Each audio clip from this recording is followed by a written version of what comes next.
Good evening, everyone, and welcome to the Red Pill Radio Show, live on alternatecurrentradio.com. I am your host, Ashley Jones, and welcome to The Real.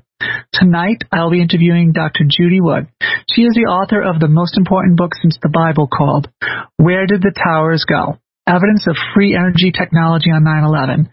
Tonight, we will be discussing what mechanism was used on 9/11 to turn the World Trade Center towers to dust by examining the forensic evidence of the crime scene. We will also be discussing the cover-up and the psychological operation that occurred on that day. And also, coming soon to Alternate Current Radio Network will be Dr. Leonard Caldwell. Dr. Caldwell Opinion Radio will provide valuable information regarding your health and well-being. Dr. Caldwell has the highest cancer cure rate in the world, confirmed by the Berlin Health Institute.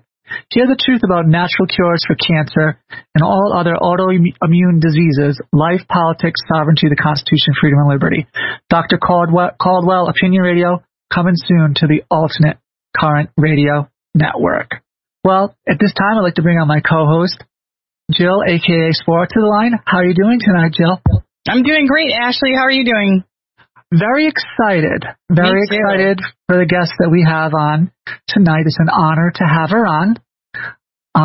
You've heard Dr. Judy before, I believe, Spora, right? Oh, yes. I'm very familiar with her work. I have her textbook. And for all of you listeners out there that don't know who Dr. Judy Wood is, put your seatbelts on because this information is earth-shattering. And also, I'd like to invite everybody to the chat room tonight. We have that open on alternatecurrentradio.com. Just go to the chat bar and log in. And if you have any questions, we can send them to Ashley Jones and Dr. Judy Wood. Well, yes, absolutely. And so at this time, we're going to play a clip. This is by a musician. His name is Charlie Pound. He's from the UK. And he was inspired after reading Dr. Judy's book, Where Did the Towers Go? And he wrote this little ditty.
nor do they slant to the ground. They turn into dust in midair, midair, midair, midair, midair, midair, midair. Welcome back, everyone. I'm your host, Ashley Jones, and you're listening to the Red Pill Radio Show, live on Alternate Current Radio. My next guest, Dr. Judy Wood, earned a PhD degree from Virginia Tech and is a former professor of mechanical engineering. She has research expertise in experimental stress analysis, structural mechanics, deformation analysis, materials characterization, and materials engineering science.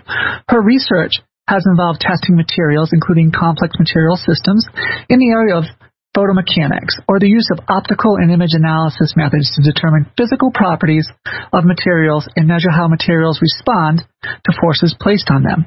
Her area of expertise involves interferometry. She taught graduate and undergraduate engineering classes and has authored or co-authored over 60 peer-reviewed papers in her areas of expertise.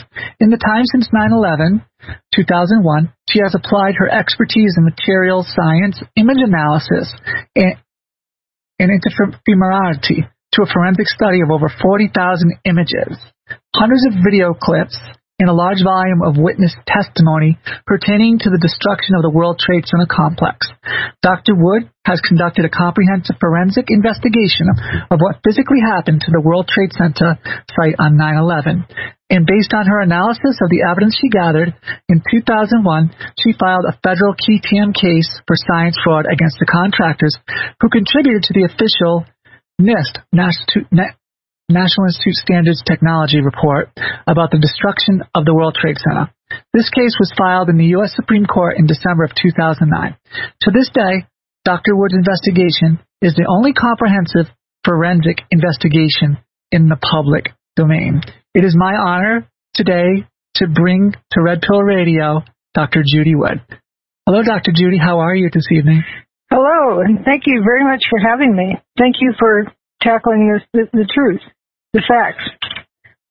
Well, absolutely, and as you know, we've known each other for a little while now, and I think you know that I stick to the facts as best as I possibly can, and I love the truth, as you say, which is the evidence, and especially what happened on 9/11.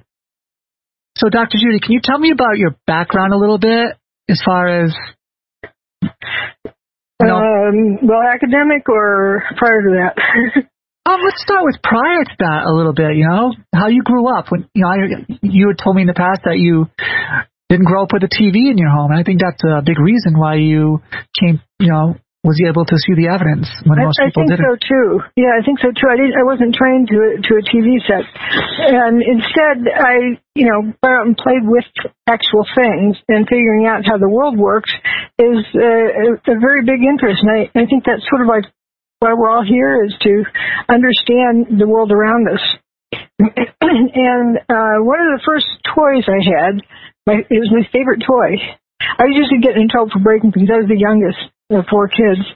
And there was somebody threw away a Chatty Cathy doll in the trash. Well, if it was thrown away, I couldn't get in trouble for breaking it. So I got it and took it apart to see how it worked. And would you believe it was like a record player inside? Really? And the string you pulled just wound the spring that turned the record to the record player. Oh, wow. Bright yellow. It was interesting. That is interesting. It just come off its tracks. But being able to see how things work and take things apart, people who are watching TV wouldn't be doing that. That is so true. Yeah, the TV is telling them what to believe, think, and what to wear and everything nowadays. Right, and I don't think most people realize the influence that has. Now, there was a little bit of difference coming up to elementary school when, Monday kids would talk about the movie they saw on TV last night. I felt a little bit, on the outside, but I've come to appreciate that upbringing. Another fun story about Charlie the Crow, but we can talk about that one later. Yes. And so I got into how things work and bicycles and worked at a bike shop and so forth. And I never decided ahead of time what I was going to do. I waited till I got to the fork in the road, and then I chose whatever direction. And I ended up studying engineering. And I had somebody who I really looked up to. I asked them what they studied in college. They studied civil engineering, so that's what I was going to do. I didn't realize it wasn't experimental mechanics, which is really what I wanted, because that's what they were practicing. But I graduated with a degree in structural engineering or civil engineering, and then I went on to study engineering mechanics, which is like applied physics, how things work. It's not mechanical engineering. Mechanical engineering is how all the parts work together in designing something with a whole bunch of parts in it. But engineering mechanics is sort of like basic physics, how things work. Okay. And like material properties and whatnot. And from there I went on to get a PhD in materials engineering science. The master's and the PhD were somewhat similar. It was, applying the word is interferometry. Yes, I was struggling. It's interference of different types of energy, or usually in the conventional sense, it's electromagnetic energy, all from the same source. But it applies to other things as well. One example of interference is, you go on TV with a striped shirt, and it interferes with the pixel array on the TV screen, and you get this weird pattern. Okay, yeah, I never knew that. I just learned that, something new. Yeah, it's referred to as a moire pattern, or like a curtain in front of a window screen. They interfere, and you get an interaction between the two. Even though it's a mechanical interference, there's also, other types of interference. So I have a degree a bachelor's degree in civil engineering, and a master's degree in applied physics, and a PhD in materials engineering science. And I also did postdoctoral work with materials characterization using optical methods, interference, mainly moire interferometry. And went on to become a professor doing that same kind of work, applying interferometry to evaluate material properties in things. And how long were you a professor at Clemson? How many years? Let's see, 6 or 7 years, I forget which, something like that. But it's and the postdoc, before that time too, I also worked at Boeing for a short bit between degrees. What did you do at Boeing? I was working on a program for in the composite materials area for bonded joints. But also, I've done some other contractor work on, looking at material properties and things, and materials characterization. In other words, you hand me a piece of material, what is this, and what's its strengths and weaknesses, or 3 or 4 different material systems. Tell us which is best, or tell us, what the qualities of these are, to know how to manufacture something. If there's a type of way that they're manufacturing it, it could come out in different ways. And so when I looked at the World Trade Center, site, I couldn't help but see the materials characterization aspect of it. Well, yes, and I'd like to actually go back before that. I'd like to go back to the day of 9/11, Dr. Judy, where you first heard the first report about what was going on in New York City and Washington, D.C. I was teaching a graduate class in the evenings on Tuesdays, and so I got up a little bit late, and I had my alarm clock set just to make sure I was up by a certain time. And I had it set to kick on onto an obnoxious radio station, because that would get me up. So it was still going. I had already gotten up, and I was in the other room entering grades on the computer when the thing came on. And it was the radio program, so I wasn't urgently getting up to shut it off. But it was this obnoxious talk show. And it was just really obnoxious. And I kind of heard in the background, well, those guys at the party last night must have had a good time. They made a wrong turn. One of them flew his airplane into the building. Okay, where's the punchline? Yes. It was like a sick joke that they never got to the punchline. And then, there's another one. He made a wrong turn into another building. I don't know if these guys were joking or what. It really was a southern accent. I don't know what show it was. So at that point, I went and accessed a TV set, and I saw what was going on, or I saw what we were supposed to be seeing, what was going on. And so I had rabbit ears. I never was into cable TV. So I flipped to different channels and tweaked my rabbit ears. And I actually sampled with my VCR, recorded segments from the various different stations. And it was all the same show. That blew me away. It was all the same show on all the channels. Now let me ask you this, Dr. Judy. Why did you decide to video record it? Oh, it's instinct. Different people have different responses that they do when they come to an emergency situation. I've seen this. I could break them into basically 5 categories. And there's the one, like you come to a car wreck on the highway. There's a bunch of people there. Somebody's going to be the organizer. You go do this, you go do that. Somebody else can deal with the body. Sometimes those are the same person, but they don't necessarily need to be. Then there's the one who gathers the equipment, flags traffic down, flags traffic around. They can't deal with the site, but they can flag traffic down or divert it around and whatnot. Then there's the data recorder. Sound familiar? Yes. And then there's the majority of the population falls into the last category, which is useless. But in that, there's a subcategory of people who can follow directions if they're told instructions, but they won't act on their own, and they're just stunned. But the majority are just like the type of person who just sits there and screams. Yes. That's a useless category. They just can't function. Yeah, they're frozen. They just can't do anything. So now going back to 9/11, I wasn't stopping and thinking while I was doing it. It's instinct. Instinct. I probably would have done the same thing if I wasn't at work. During the San Francisco earthquake not too long ago, there's a video of the bridge opening up and cars. People didn't even have time to hit the brake pad, and they're going over the edge. How on earth did that guy get his camera up and film it? Instinct, yeah. Instinct. He's in the right business. Exactly. So it's just none of them are better or worse than the others. Just people fall into a particular pattern, and they work well together. I'm not the kind that say go do this, go do that. The organizer type. Right. But you need one to coordinate everything. That is true. You definitely need somebody to help organize. That's definitely true. So now, and you can't do it with like 5 organizers. So yeah, I just need to record it for who knows what reason, just in case I want to do it again. And but it really hit me that it's all the same show on all the channels.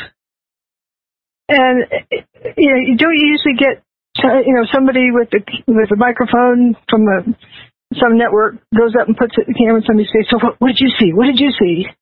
Right. Yes. And random stuff, or somebody who just took their loved one, to the airport and dropped them off, and then they saw, whatever they're going to see. But it was all the same show. It was, and I noticed that as well when I was watching it. That was just bizarre. So I'm already getting suspicious. And then there's no ad breaks. Yes, they stopped the commercials, which they very rarely ever do. I think that was the first time I can remember in my lifetime. This is important. This is important. It's like that's what they're trying to tell you. But it really bugged me that it was all the same thing. So, okay, now I'm suspicious that somebody's pulling a fast one on us and is, pulling a trick, like War of the Worlds or whatnot. So, okay, how do you solve it? You need more data. Yes, to figure that out. So, how can I get more data? Well, if the U.S. is under attack, there should be fighter jets over Washington, D.C. You would think so, yeah. And my parents live near the Pentagon, so okay, I'll call them up and see if they can see fighter jets out there.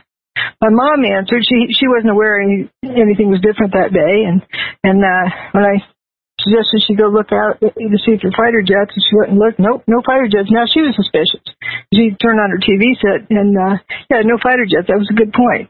And so she was entered into this with suspicion.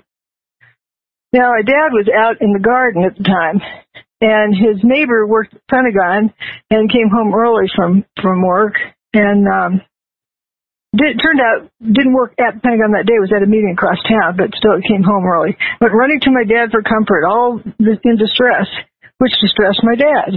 That's how he was exposed to what was going on.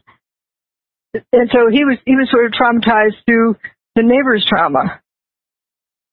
Okay, yes, I can understand that happening. Absolutely. And somehow he had the idea that she had said, or maybe she thought she had said, he thought she'd witnessed the wing of the airplane take the roof off the Pentagon.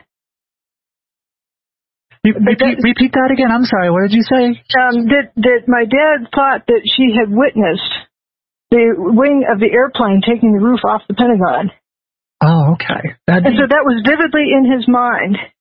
It was written in stone. So that first impression really carries a long way. Yeah, it truly does. And I remember, I was at work on 9/11. Then I left and I had a class. I was going to college at the time, and I got there, and everybody obviously was not in class at that time. They're all in the auditorium, and they brought in TV so everybody could watch it.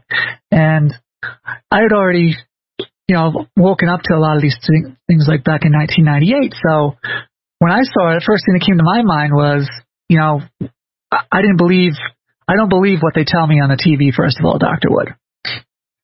Well, how long have they had to investigate the situation? Oh, they didn't really investigate it. They know who it was and who did it. Yeah, when I heard that, I wondered, okay, if they know who it was, why did they let them take off in airplanes? If they really knew that. And they had all their pictures and everything they were flashing on the TV. These are the hijackers, and we have them filmed going through the terminal. So why don't you stop them? The other thing that occurred to me, okay, so after I called my parents, okay, now I was extra suspicious, but I went into campus anyway, and I ran into my graduate student on the way into the building. He said, Dr. Wood, who's bin Laden? What's Al-Qaeda? Huh? And I went on into the building and ran into some of the senior faculty. There's these two in particular. And they're saying, after the cold bomb, we got to take them out. We got to take them all out. I'll never forget those words. These guys mentally had in their hands their pitchforks and were ready to go after somebody.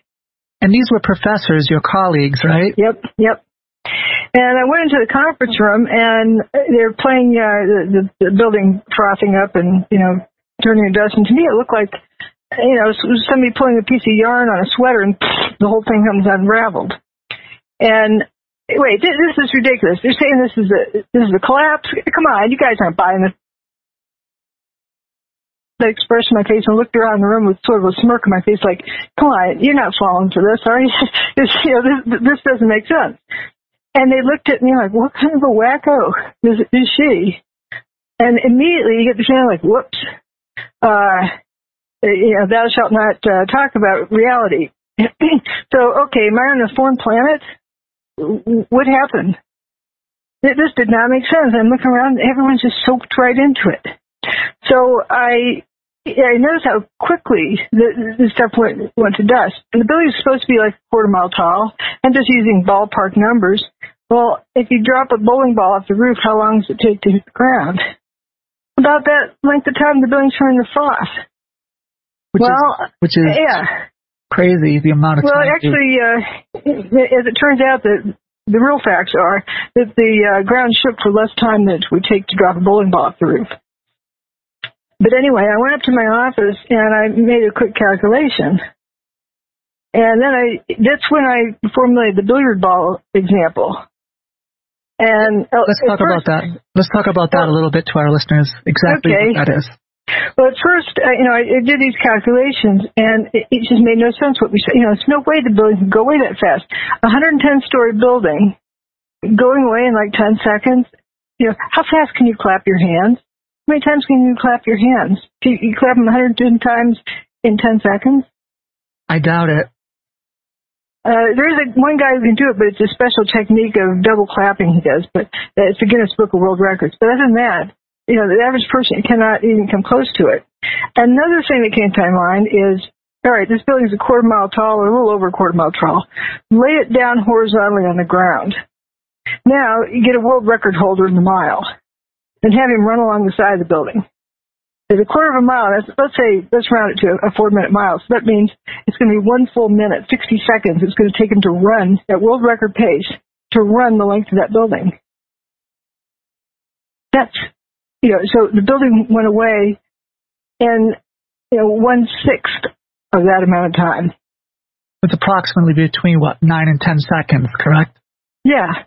So the building went away, at a rate that was 6 times faster than the world record holder in the mile can run the length of the building. Approximate numbers. Hey, wait, that's amazing. Okay, so I asked one colleague, and he, oh, come on, thou shalt not question me. It was like I was a lunatic for questioning it. So I had that same feeling. I was questioning it as well. Right. Not the way you were, because I didn't have that the background that you had, but I knew they were lying to me. So I need to figure out the discrepancy. Am I insane or are they insane? So I'm trying to find the explanation. I think that, people say, oh, then you must be insane if you're asking. No, I'm being logical and open-minded. So how do I determine that? Well, okay, let's see these characters. Maybe, just maybe, I memorized the coefficient of gravity incorrectly. Check my physics book. It's just what I remembered. Oh, but maybe maybe that's a typo and I memorized the typo. Let's look at another one and another one. Nope, they're all the same. That doesn't explain it. So I took these I did this rough setup of the billiard ball example, which is, let's say the building is severely damaged. It's missing 9 out of every 10 floors. And then, each one goes splat and turns into dust, and then the next one falls down 10 stories and goes splat and turns into dust. And you go through that, it takes 31 seconds. Well, if you can do a parallel with it, pretend every 10 floors that somebody's sticking their hand out the window holding a billiard ball. And I use billiard balls because they're all the same, ignoring the cue ball, of course, but they're all the same, except different colors. You can keep track of one from the other. So let's say the blue one gets dropped from the 110th floor. The guy on the 100th floor has a red ball, and he can't let go of it until the blue one goes by. Right. And then let's go to the red one, and then it drops 10 stories, and the person with the yellow ball, let's go with it there. And that ends up being 31 seconds. A lot slower than the 9 or 10 seconds. Oh, yeah. So I went to a colleague down the hall and said, I was showing these calculations for a billiard ball. And I said, is this correct? And he looked at me like, this is elementary physics. Are you having a senior moment? I mean, of course this is correct. But if I showed him the World Trade Center, I was a lunatic for questioning that.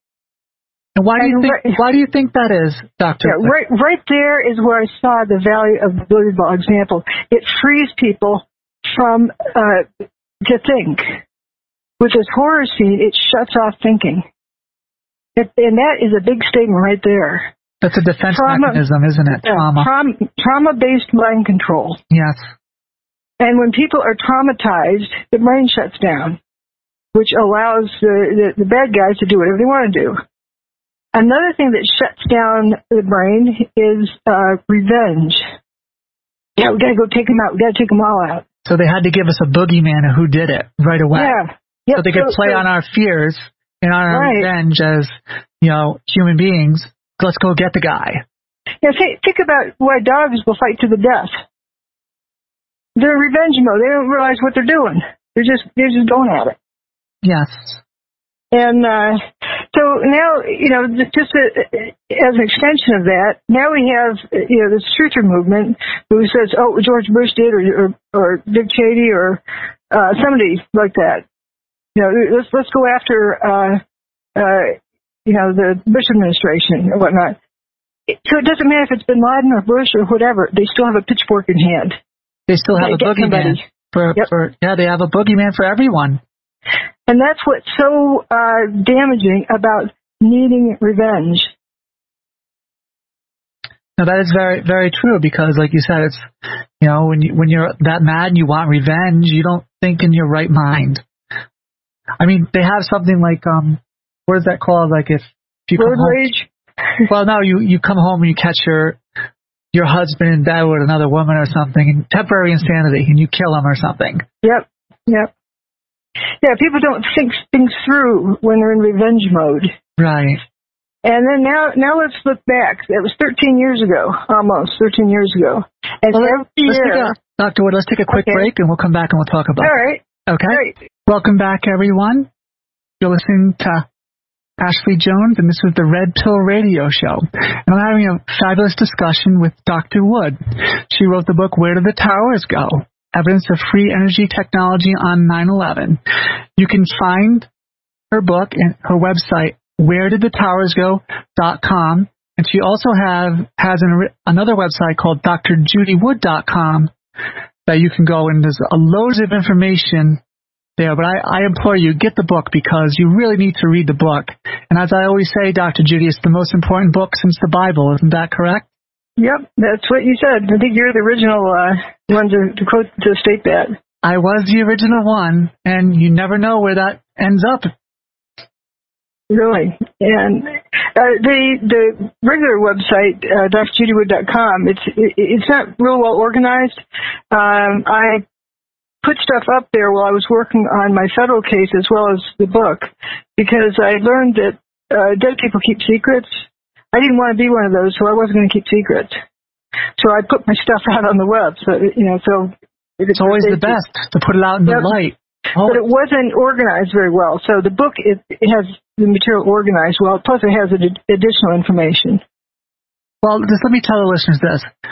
When you get the book, it's like getting a college textbook. A college textbook will cost you around $300 to $400 for a brand new one. You can get her book for a lot cheaper than that. I think it's is it $45, Dr. Judy? Yeah. Yep, somewhere in there. It's like around $45 or $50. It's the best money you'll ever spend, I promise you. So, Dr. Judy, getting back to what we were discussing before the break, we were talking about how people lose their mind during the revenge factor and the fear factor. They're easily controlled. So, we were just discussing that. So, continue with what your thought was. So, we noticed this other pattern that comes to be that, every 9/11, we're just bombarded with stuff, more stuff that reminds us of 9/11. I call it a booster shot of the original event to put people back in that same mode. I call it 9/11 terrorism season. Yep, and it ramps up, and then you have all this stuff that comes out. And there's somebody I spoke with today. Don't want to identify who they are, but they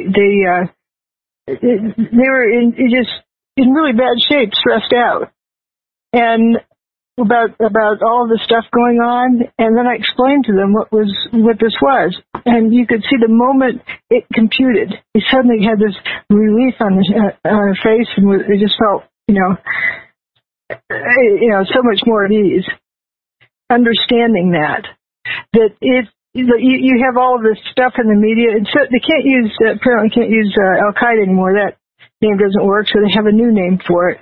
Yes. I don't pay attention to news, so I don't. They had to go. Yes, they had to go to ISIS. Yes, the ISIS. Right. But it's still substitute Bin Laden for this or that. It's just another name for here's the boogeyman. Exactly. The universal boogeyman. But so this will continue on and different ways of ramping it up. It's called a booster shot of the initial event. And as long as you realize that this is about shutting off your ability to think, feel free to ignore the junk. The media isn't now what it used to be. It used to be journalists would do their work. They would go out and investigate something and then report on what they found. That isn't the case anymore. And the best example I can think of in recent times is this Malaysian Airlines 370. I call it the Where's Waldo scavenger hunt. Every day, okay, it went east. Maybe it went north the next day. Maybe it went west. Oh, maybe it went south. Yeah, that was so annoying. I counted, Dr. Judy. It was on the news every night for almost 3 months. So what were they trying to, stir people up for? Don't they know how to do any kind of research anymore and report on what they've learned? I had all sorts of emails from people saying, could this be, the weapon that did in the towers? Could that have done in the airplane? So wait a minute, hold your horses. I first need to know, was there such an airplane? Did it take off? And then after it took off, if it did, which direction was it headed in? I can't get those questions answered, so I'm done. Right. That was my first thought is, does an airplane even exist? Prove it to me. There's no proof of that. I called it the Where's Waldo thing. Right. So I'm not going to argue that people are missing, but what happens to people is a different question. Exactly. But it's like, look to the left, look to the right. Don't they have any real information other than putting out news stories of speculation every day? Speculation and theorizing and hypothesizing do not solve real problems. No, they never have and never will.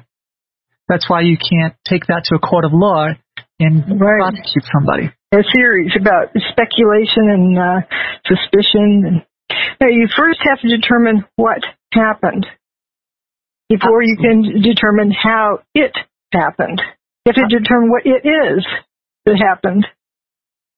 Absolutely. And, getting back to that, it's like you were just saying, it's very important to find out what happened. And the example you give right away in your book is if they're claiming that person was shot with a gun, you better find a bullet in the body.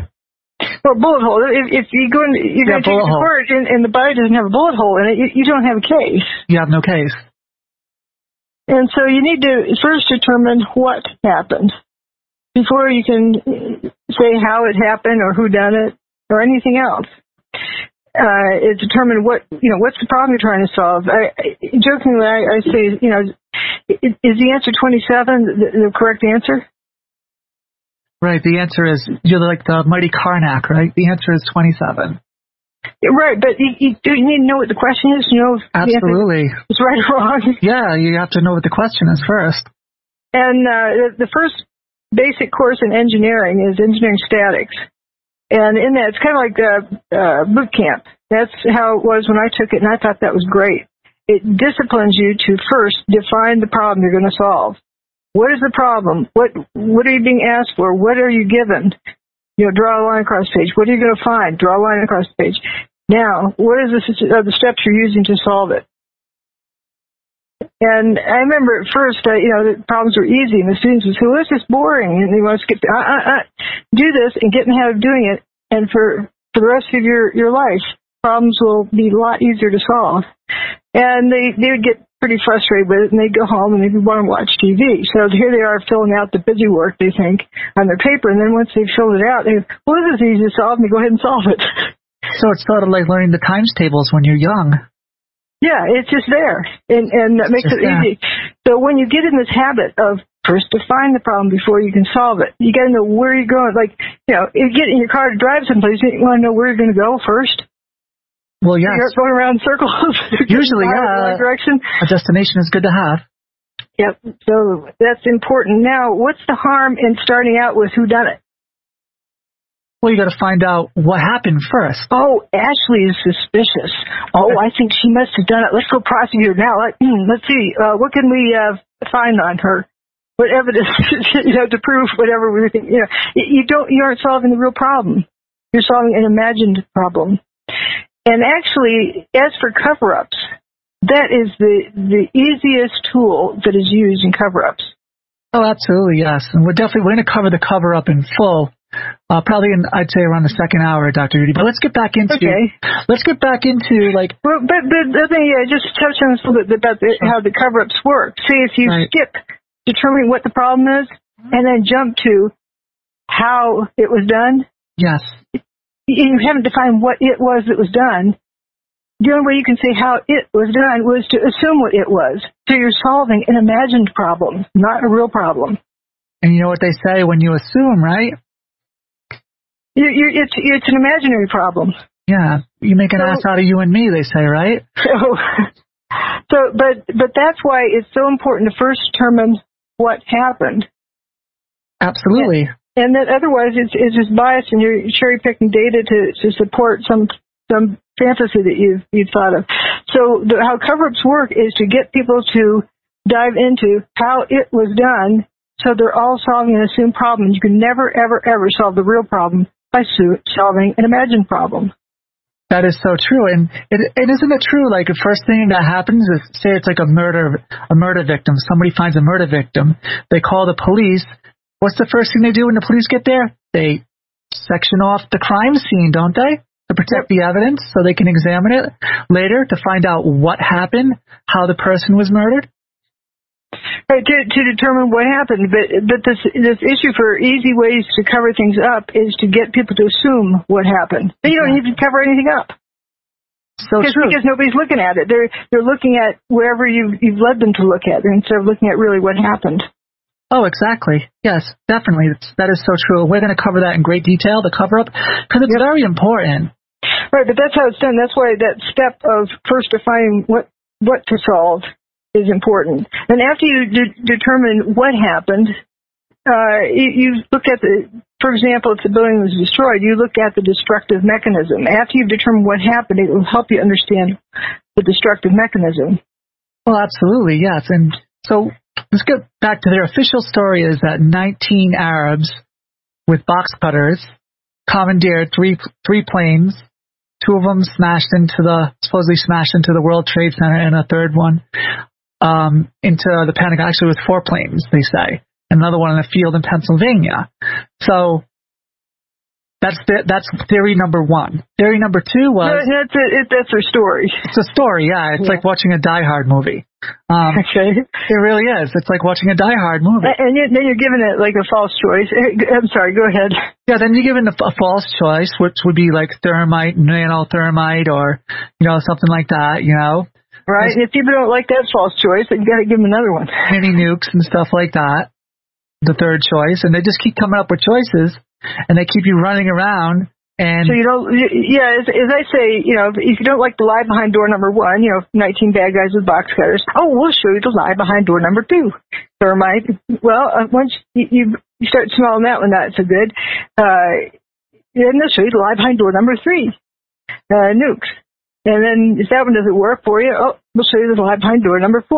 Whatever it's doing is keeping your attention looking behind those doors rather than turning around, looking at the wide open field of evidence right behind you. We call that disinfo. But it's very distracting. And if you have a good-looking babe lure you into one of those rooms, or Boy Scouts lure you into one of those rooms, that works in our culture. Oh, like a good-looking babe, sort of like the Matrix, the woman in the red dress, right? The people say, that's a good place to go. And they said, why do they use babes to sell cars? Well, yeah, because they're just looking at the babe instead of the price of the car. Yep. And so the same kind of thing. So it's important to start with the evidence, but if you're busy getting funneled into various theories or stories, you're not looking at what happened. Absolutely. So let's start with the official government story that NIST committed fraud, because they're part of the cover-up as well. And you took this to the Supreme Court, a key TM case, and we'll get into that. What the biggest issue I have with NIST, amongst other things, is that they were mandated by Congress to determine why and how the towers, quote, collapsed. Yes. And they didn't do that. And actually, I brought up this one diagram they had in the report that shows this tipping top of Tower 2. I said that violates the laws of physics if you have a rigid body that tips over and stops tipping. And, it turns out that proves it wasn't a rigid body. But I said it violates the laws of physics, and they answered me on that saying, oh, no, it doesn't. Our analysis doesn't violate the laws of physics because we didn't analyze the collapse. That's amazing. Repeat that, please. They said it does, the collapse analysis or whatever doesn't violate the laws of physics because they didn't analyze the collapse.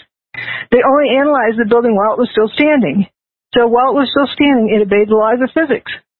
Well, of course it's going to while it's still standing. And what they did was generate, or have their contractors generate, a possible hypothetical scenario. In other words, an imaginary problem. And that's what they produced. Yes, an imaginary problem. So let's start with it first. Let's start with NIST, whatever they came up with, whatever Fantasyland story they came up with. They say it was a pancake collapse, Dr. Judy. Oh, I don't know if they changed that one, I think, later on. I think you're right. They did change that later on. It was after my billiard ball thing came out, which, the billiard ball thing, instead of every 10 floors, it was, I did that as well as every floor. You go floor by floor by floor by floor, that's over 100 or about 100 seconds. Yeah, but here's the thing. But obviously it wasn't a collapse because if the building collapsed, I believe it was 500 million. 500,000 tons. Yeah, this is very simply put for those who are listening that would like to know why it wasn't a collapse, why the buildings didn't slam to the ground. They didn't burn up, nor they slammed to the ground. Most of the building turned into dust in midair. And you can see that with your own eyes. Yeah, you see it turning into dust. And that was my biggest problem on day one, is this building looked like it's frothing up into, like an Alka-Seltzer tablet, effervescing. And if it had slammed to the ground, boom, it'd be big seismic signal. Let's go look at the seismic charts. Nope, didn't happen.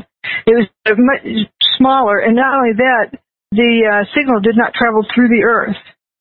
Remember, we're taught about S and P waves, that they rise at different rates to the seismic station? Yes.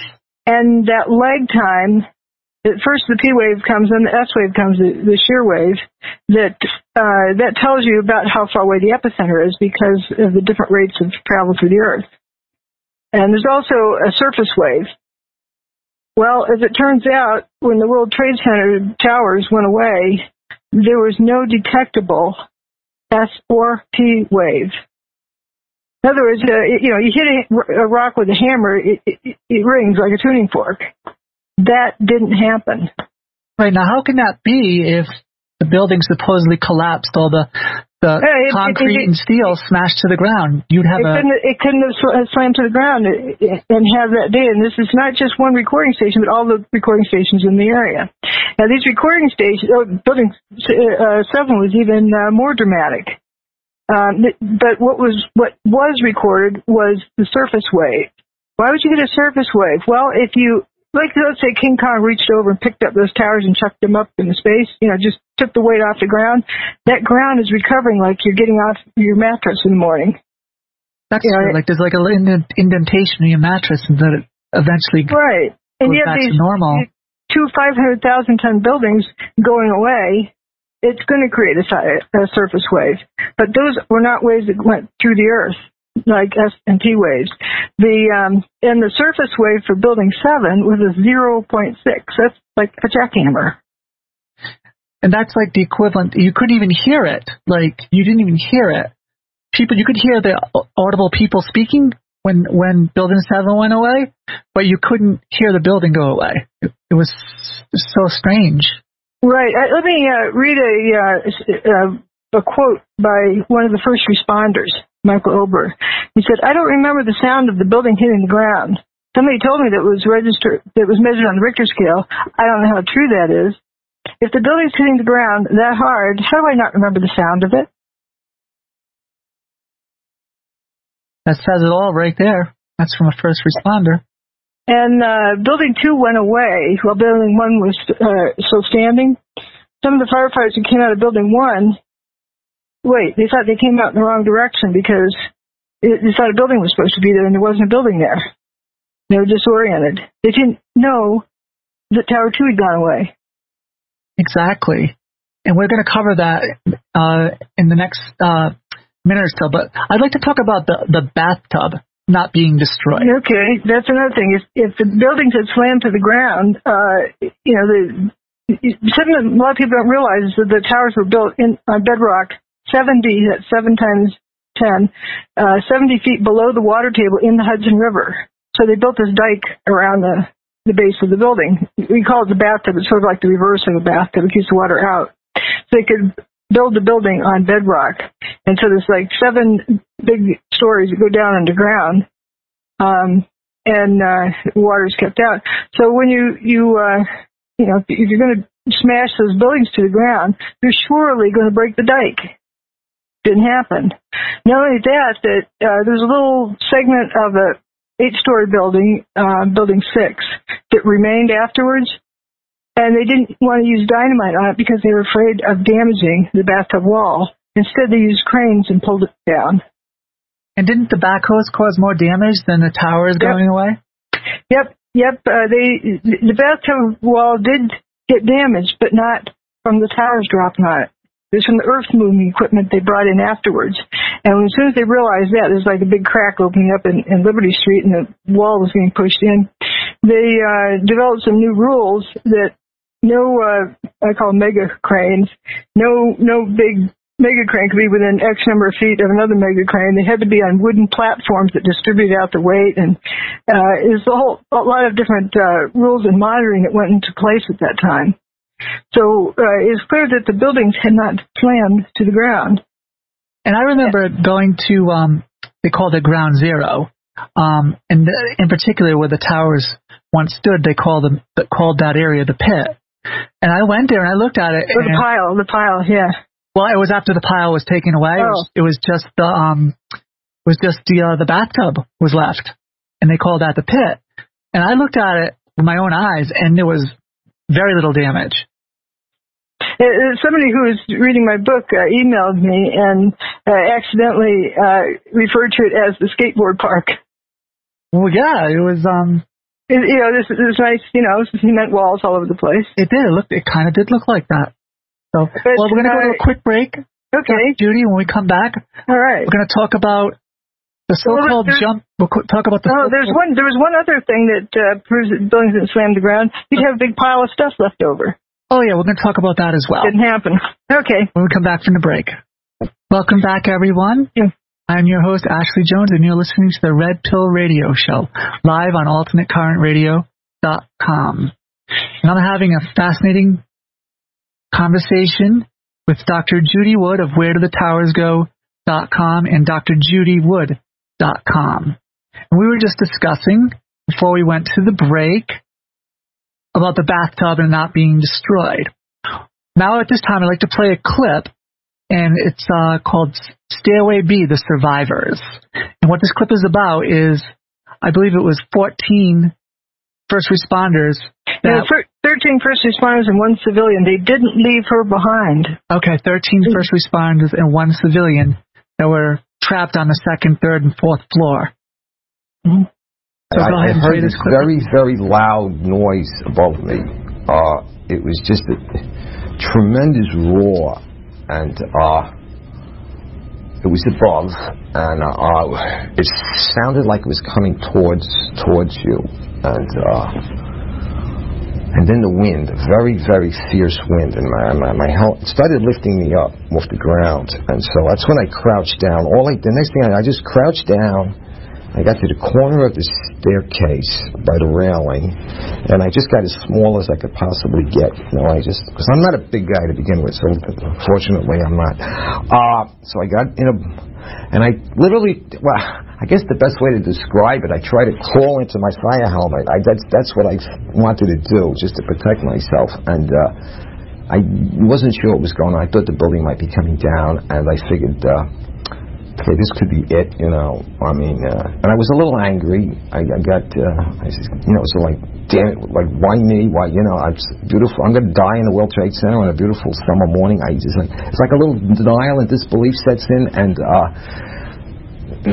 so then I started getting hit with stuff. It was just debris was hitting me, and it went dark, and then the next thing was just total silence, nothing, no wind. No noise, no light, nothing. And then I started hearing noises. I started hearing like moaning, and guys were starting to communicate, yell out. These were the guys that I was trapped with. They're calling out, who's there? You guys are right, blah, blah, blah, and this kind of thing. And I realized there was other people. I wasn't alone, you know. Because when you're alone in a situation like that, you talk about like existential isolation. It's like, and then when you find out you're with other people, it makes you feel a lot better. Even though you know you're in a very bad situation, at least there's other people. But then the strangest thing happened. This beam of sunlight came right in on us, like about 8 inches long, but it was clearly sunlight. It was all dirty, full of debris. It looked like pepper was floating around in it, sort of. But it was sunlight, and I'm like amazed now. It's a 110-story building above us, and I'm looking up at the sun. Every time a floor hit another floor, it would not only make. Welcome back, everyone. I hope you enjoyed that clip. It's a very important clip. First thing I heard in that clip, Dr. Judy, was I forget who the firefighter was. I forget his name. You probably know his name. Mickey Cross. Mickey Cross. He tried to crawl under his helmet, and then he was lifted up from like a wind almost he felt. I thought that was very interesting. There's another one of them in that group that said he was blown down 6 stories. These are stairwells where you stop at each landing, you turn, you go down some more, and you turn, So as you go, thumpty, 12 different flights of stairs down. It doesn't seem like somebody would be blown down, but lifted down. And then we have the story of the surfer. Yes, I was just going to mention that. She said that she was She said she was picked up by the hand of God or something, or an angel. Oh, no, that's a different one. That was another different one. This one was on the 22nd floor, and then the building around them didn't survive, but he did. He just flowed down, and landed on top of Stairway B, on top of where those guys were, and woke up there. Right. So we heard in that clip also that everything was raining down. The air was looked like pepper. He said, right? Yep. He thought he was going to die. Right. He's buried under 106 stories of building. There's no way they could excavate him out before they died. Right. And what the listeners have to understand, he was on the 2nd or 3rd floor at the most. That's like you said, fourth floor was the highest point in that little they had 2nd, 3rd, and 4th floor of that little cavity they're in, or the little capsule. And he assumed that the rest was just building on top of him because no sunlight coming in because, there's a total blackout. Right, but instead of him getting crushed with a big piece of concrete and, not being able to see his family again, he looked up and saw sunlight. Yeah, and then when the dust went away, that was the dust blocking out the sun. When the dust went away, he looked up and saw blue sky. And then all of them walked out on their own. Exactly. And I'm looking at it in your book right now, Stairwell B. Yeah. And I remember from listening to the interviews afterwards, because they did a lot of interviews, and they were talking to one of the first responders, and they said they heard somebody talking on the radio. Oh, let me go ahead and read that. It was Jay Jonas said, I looked and said, guys, there used to be 106 floors above us, and I'm seeing sunshine. There's nothing above us. That big building doesn't exist. And he later said, these are the biggest office buildings in the world. I didn't see one desk, one chair, one phone, nothing. And then James McGuinn said, on the Handy Talks, we kept telling them, Stairwell B. I remember everyone had the same exasperation I did. He must have told them 100 times. B stairwell, 2nd, 3rd, 4th floor, and the North Tower. I mean, B stairway, 2nd, 3rd, 4th floor, North Tower. B stairway, North Tower. Where are you? North Tower, Stairway B, 2nd, 3rd, and 4th floor. And you could hear they didn't understand where we were. And I kept going, my God, aren't you guys listening? And then over the walkie-talkie, he said, where's the North Tower? That was amazing when I heard that clip. Yeah, he probably thought that these voices were from the beyond because the people on the outside didn't see any building left. There virtually was no building left. Yeah, just a couple of aluminum cladding pieces standing up. That's about it, right? Yeah. Well, and Stairway B up to the 4th floor. And stairwell, let's just say if it was, theory number 2, there was explosives. Could those people have survived in Stairway B? Nope. Well, they wouldn't have survived. They would have been dismembered. Yeah, they never would have seen them probably again. And they would have been crushed from the debris coming down. Yeah, so I mean, people just say, well, I heard somebody say, well, that's just a miracle. Like, well, you can say it that, or maybe it was because the majority of the building turned to dust, and dust doesn't crush you. And another piece of evidence that is consistent with the building turning to dust is if this whole building's getting crushed down and it went away in like 10 seconds or 9.5 seconds, the ground only shook for 8. But I'm moving it up to cover free-fall gravity speed. But in order to mash all that building down to the ground in that amount of time, the stuff inside the building has to be squirting out sideways at greater than Mach 1, about halfway down, and like Mach 2 at the bottom. So therefore, every single building right around that should look like it was machine gun fired. And we would have heard a crack from the breaking the sound barrier. That is very, very true. But the adjacent buildings were not sandblasted or machine gun fired looking. No, they weren't at all. The only thing I can see that happened to the adjacent building was when the towers unraveled like a sweater. Some of the beams were thrust outward. But just a few. Yeah, just a few. And that was stabbed into some of the adjacent buildings. Now there's that dome on the top of one of the buildings that didn't get dinged up. You'd think, on top of WFC3. Right. Or WFC2, so that's a 44-story building. And the towers are 110 stories tall. Yeah, I think people don't realize the magnitude of what we're talking about when you talk about 110 stories tall. And I mean, right, the stuff that the few beams that went out like spears and stabbed into some adjacent buildings, none of them are really above the 18th floor of adjacent buildings. Right. So stuff above there, you don't have stab wounds in the building. The 44-story WFC2 building, that dome, that nice smooth dome on the top, still pristine. Still pristine. I saw it with my own eyes when I went to New York City back in 2008. That was the last time I visited. And that atrium where they have this nice garden, a winter garden, has these big palm trees in there. Those are the same palm trees. They didn't get smashed. No, they didn't. And then the other thing, I'm looking at the picture in your book right now. Apparently, when the first responders first showed up for the so-called the fire, I guess, the so-called plane hitting. Which page are you looking at? Oh my gosh, back there. I forget exactly which page it was, but I was looking at it earlier. I've been going through it as we're going through. But anyway, there's an ambulance parked in front. Yeah, the famous ambulance picture. Yeah, the ambulance parked in front, and the towers are just not there anymore. And there was, I guess what happened was they pulled up, parked the ambulance there, and then when the towers went away, the ambulance was still there and it wasn't crushed. Towering over the remains. Yes.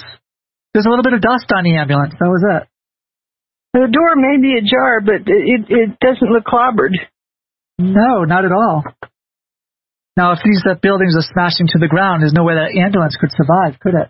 Yeah, why doesn't it get clobbered by anything? Exactly. Because turned to dust where they stood. There's one of them was on page 174. And you see a little blob of stuff behind the ambulance. That little blob is no more than a couple of stories tall.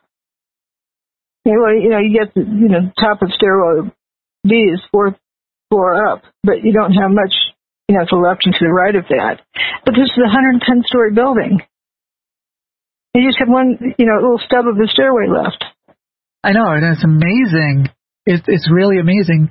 And then the other thing, where's the steel? You see a first responder in the foreground. You see some aluminum cladding, but where's the steel? Yeah, where's the steel? And there was some, but there wasn't nearly what there should have been. I would say that 90% of the building went away, close to it. You know what?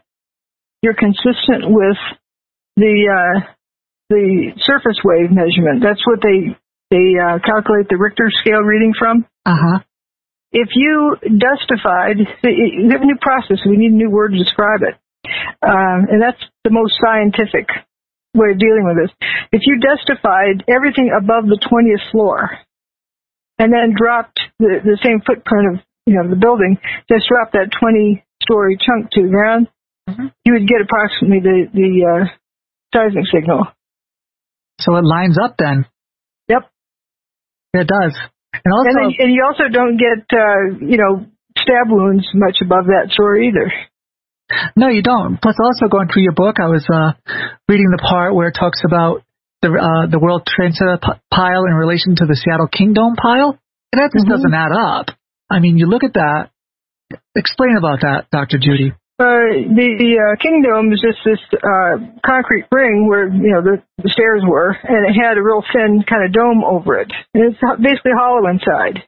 But when they blew that up, it made equal or more of a seismic signal than the tower. It was the same as Building 1, but greater than Building 2. And it was like 30 feet tall pile of stuff. And big chunks. You see a picture of people walking around, they're like little specks. And the junk is, significantly larger than the people. Yeah, you can see a significant difference between the World Trade Center complex and the Kingdom. Oh, another thing that this one it really grabbed me is in the newspaper it said, "Wow, it's filled downtown with dust for almost 20 minutes." Oh, in Seattle? Yeah. Yeah, well, they blew up the Kingdom, not almost, 20 months. Yeah. Months, yeah. It looked like, I remember seeing the scenes afterwards, after the towers went away. It looked like they were walking on the moon. There was so much dust, like all over Lower Manhattan. I talked to this one first responder and said, didn't you notice something missing, like a building? And the guy said, we didn't know where we were. Everything was the same color. And we couldn't see any of our landmarks, to know where we were. And until he said that, it just hadn't occurred to me, wait a minute, yeah, it's like they're walking on the moon. They don't know up from down. They don't know, north, south, and it would take them a while to get their bearings. Because absolutely, yeah. It doesn't look like what you're familiar with. Yeah, they were definitely, all the dust flying around, and it was like pitch black. For quite a while there, too. They couldn't really even see, and they got all the dust in their eyes and their mouth. I remember seeing people take the water and just pour it on their head and just clean the dust off. And for those, I have had some detractors that the dust didn't go up. Well, that's what blocked out the sunlight. Well, exactly, and I was actually just going to talk about that as far as, if you look in your book about the Seattle Kingdom, when they controlled demolition to take it down the Kingdom, it didn't block out sunlight, it just went poof along the ground. Well, yeah, it only rose as high as the height of the building as well. Isn't that correct, Dr. Judy? Yeah, and I've got pictures of several controlled demolition sites, and it's pretty consistent that the dust really doesn't go much above the original building. And the reason for that is what they do in regular controlled demolition, they slice and dice the building and slam the chunks to the ground. And when they hit the ground is when they were broken up by concrete they have some dust to spit out. But what we had at the World Trade Center was the parts turned into dust in mid-flight, hitting nothing but air. So it is not kinetic energy. That's not the destructive mechanism. Kinetic energy would be like, hitting with a hammer or a rock or a wrecking ball or a missile or, something with speed hitting something, slamming into something. And with nothing but air, how is the material falling and turning into dust?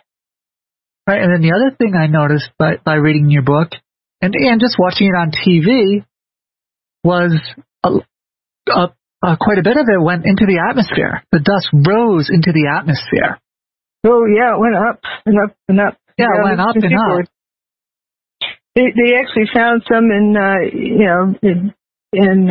Delaware, Maryland, Pennsylvania, New York, upstate New York. New Jersey, of course. Quite a bit of dust.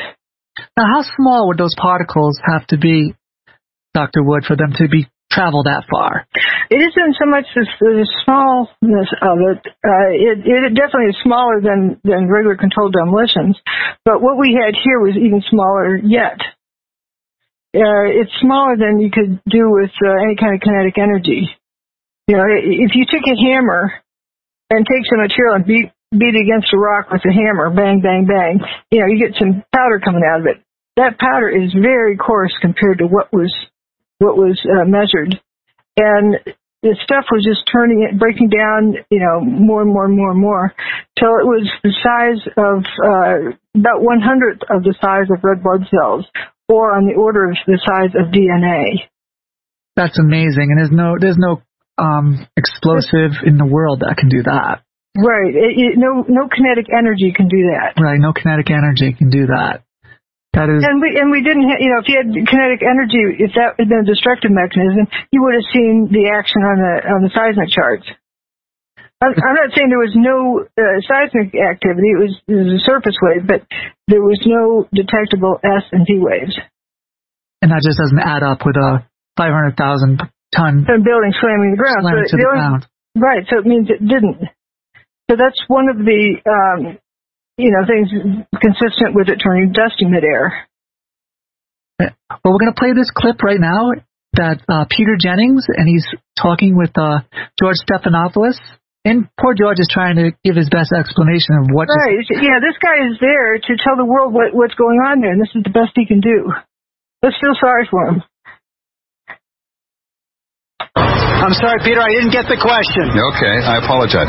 Jackie Judd and several other people keep asking us, when you look at where the towers used to stand, there is surprisingly so little rubble.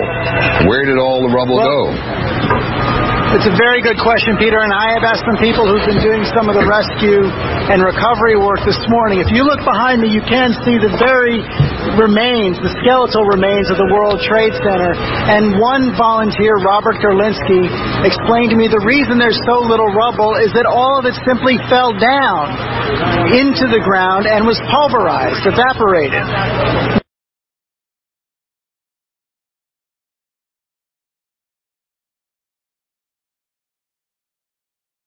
Yeah, so Dr. Judy, poor George. That's the best description he could give. He's there to tell the whole world what's going on, and that's the best he can do. He's been asking around. That's the best story he's been given. That the buildings, fell down on the ground, were pulverized, evaporated. But that doesn't mean the buildings were evaporated. That's just the best description he can give at that time, because he's struggling because he's never seen anything like this before. Where is the building? Where'd it go?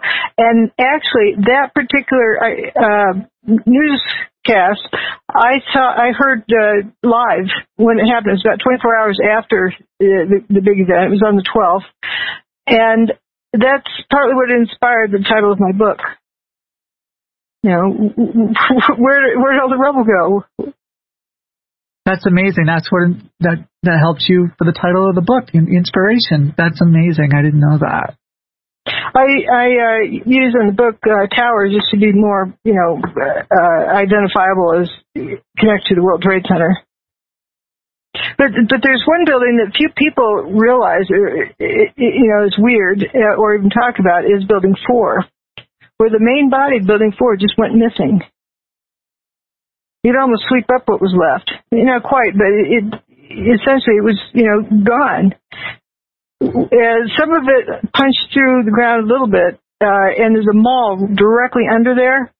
And I have a picture from that, the first story below ground level. You can see it's punched out at the end of the hallway a little bit. But then a story or two below that is where the parking garage was, and there's no damage. There's maybe some more dust in there, but the lights are on. I saw that in your book. I was amazed. Now, how can that be? If the building is slammed to the ground, how can that be that the underground parking garage and the mall underneath would have very little damage? It was mostly, dust damage. And there's a TV broadcast. This is the first images from ground zero going underground. They're looking for survivors. And then someone says, "Anyone down there? There." You hear this big echo. That's not a crushed-in basement, parking garage. That's an empty parking garage with that kind of echo. It's an echo chamber. If something's irregular, it muffles the sound, doesn't echo it. Anyone there? Yeah, no, it's actually quite amazing when you look in your book, and your book is filled with so many of the best pictures. I mean, the cover of your book, Dr. Judy, I believe you call that the bubbler. Yeah, it's reminiscent of a Midwestern drinking fountain that's referred to as a bubbler. It's just all this shooting water up and out, a fountain. And that's where, and they can go to your website and actually see that picture, can't they? Yeah, if you go to drjudywood.com, that's drjudywood.com, and then /WTC. That's sort of a Cliff Notes page of little bits and pieces of a lot of different categories. And you can jump up and down the page, and look at different issues. All right, at this time, we're going to go to a break, but when we come back, we're going to open up the phone lines. So if you have any questions for Dr. Judy. I'll give the number. Judy Wood, the number is 567-704-7851. Again, the number is 567-704-7851, passcode 379417. So please call in with your questions. Welcome back, everyone. I'm your host, Ashley Jones, and this is the Red Pill Radio Show. And I'm having a fabulous discussion with Dr. Judy Wood. I hope you're all enjoying this and taking notes. So before we left for the break, Dr. Judy, we were discussing, we played that clip of George Stephanopoulos with Peter Jennings, and they were all asking what happened to the debris of the towers when they went away. So I'd like to continue with that thought, if you don't mind, Dr. Judy. I was delighted when I first heard that. Like, oh, good, somebody's finally asking the question that I've been asking. And I got excited, but that was the last time I heard that question asked. It was the first and the last. And, doesn't anyone else wonder where'd all the rubble go? And Peter Jennings had described Jackie Judd and several others have been asking this question. And so it wasn't, just one or two people who noticed it. There was quite a few people, but when the trauma started setting in, I think people forgot to keep asking that question, and it was just scooched out of the question box. Went down the memory hole, didn't it? Yep. And something like that's very important, and that's why it's important to record things. Yep. Or if you find YouTube video, you need to upload it to your computer so they can't take it off YouTube. And they do that a lot to try to hide the evidence. Or just everything gets so stirred up that you also forget how to be perceptive as to what's really there. In those recordings that I made, there was one particular one I was delighted that I had saved that was just before the second tower got its hole. That his guys, called in to say what he saw going on there, and he said, "Oh, there's a building just exploded, and the pieces of beams were flying out." He goes, "Oh, wait. You got to turn up the radio in the background. Oh, that was an airplane." He said, "Oh, I just saw pieces of airplane wing coming out of the building." The guy did not realize the power of suggestion had affected him. It's right there recorded. He first said this steel beams from the building, and then he said, wait, and he turns up his radio in the background that tells him it was an airplane that hit the building, and then suddenly he changed the story to seeing a piece of airplane coming out of the building. So they just follow listening to the radio. The radio tells the truth, right? But it's the reason why people can recover from strokes or brain injury, because they're very good at morphing into what's around them. They don't realize that's what they're doing. No, they don't. They don't at all. And it's interesting how people perceive things and recall things. Quite interesting. There's another page that you were looking for. It's 282. Oh, thank you. Yes, 282. About halfway down. There was smoke, there was debris, there was everything flying around. So now we're going to switch gears. We're going to talk about the toasted cars and the weird fires. Now, what I mean by toasted cars is it's toast. It's history. It's like it's total. It's destroyed. It doesn't imply anything to do with cause. It's just it's toast. Or something got toasted. Something was destroyed. But it's not in any describable way of anything I've seen before. So something happened to this. It messed it up. Right. So I coined the word. I tend to use words that are common, so it's not awkward to use. But I have a particular vocabulary, and I would assign meanings to things. So yeah, that's what toast means. Okay, so yeah, and I think I remember telling you the other night we were talking offline, and I was telling you my memories of 9/11 and listening to it, and I heard a report on WINS New York that cars were exploding all around with the ground zero area, and they thought that maybe bombs were placed in the cars, but then that report went away. So now I'd like to read something. This is from EMT Patricia Androvic. And this is what she says. Okay.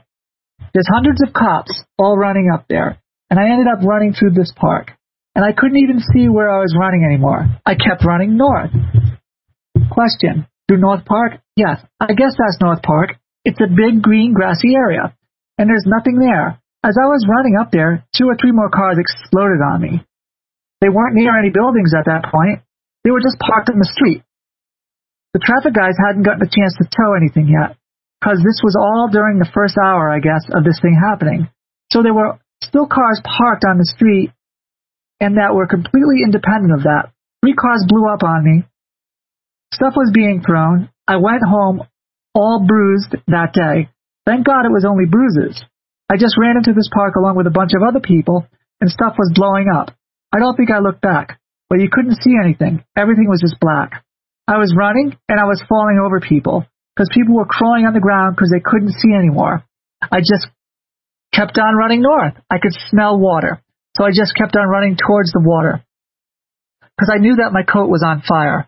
And I figured, well, if I can see a boat over the water, I'm just going to jump onto the boat and take that thing to Jersey, because no one wants to blow up Jersey. Stuff is just blowing up behind me as I'm running. I can hear stuff exploding. I could hear rumbling. The street under me was moving like I was in an earthquake. I've been in those, so I know what they feel like. It felt like an earthquake.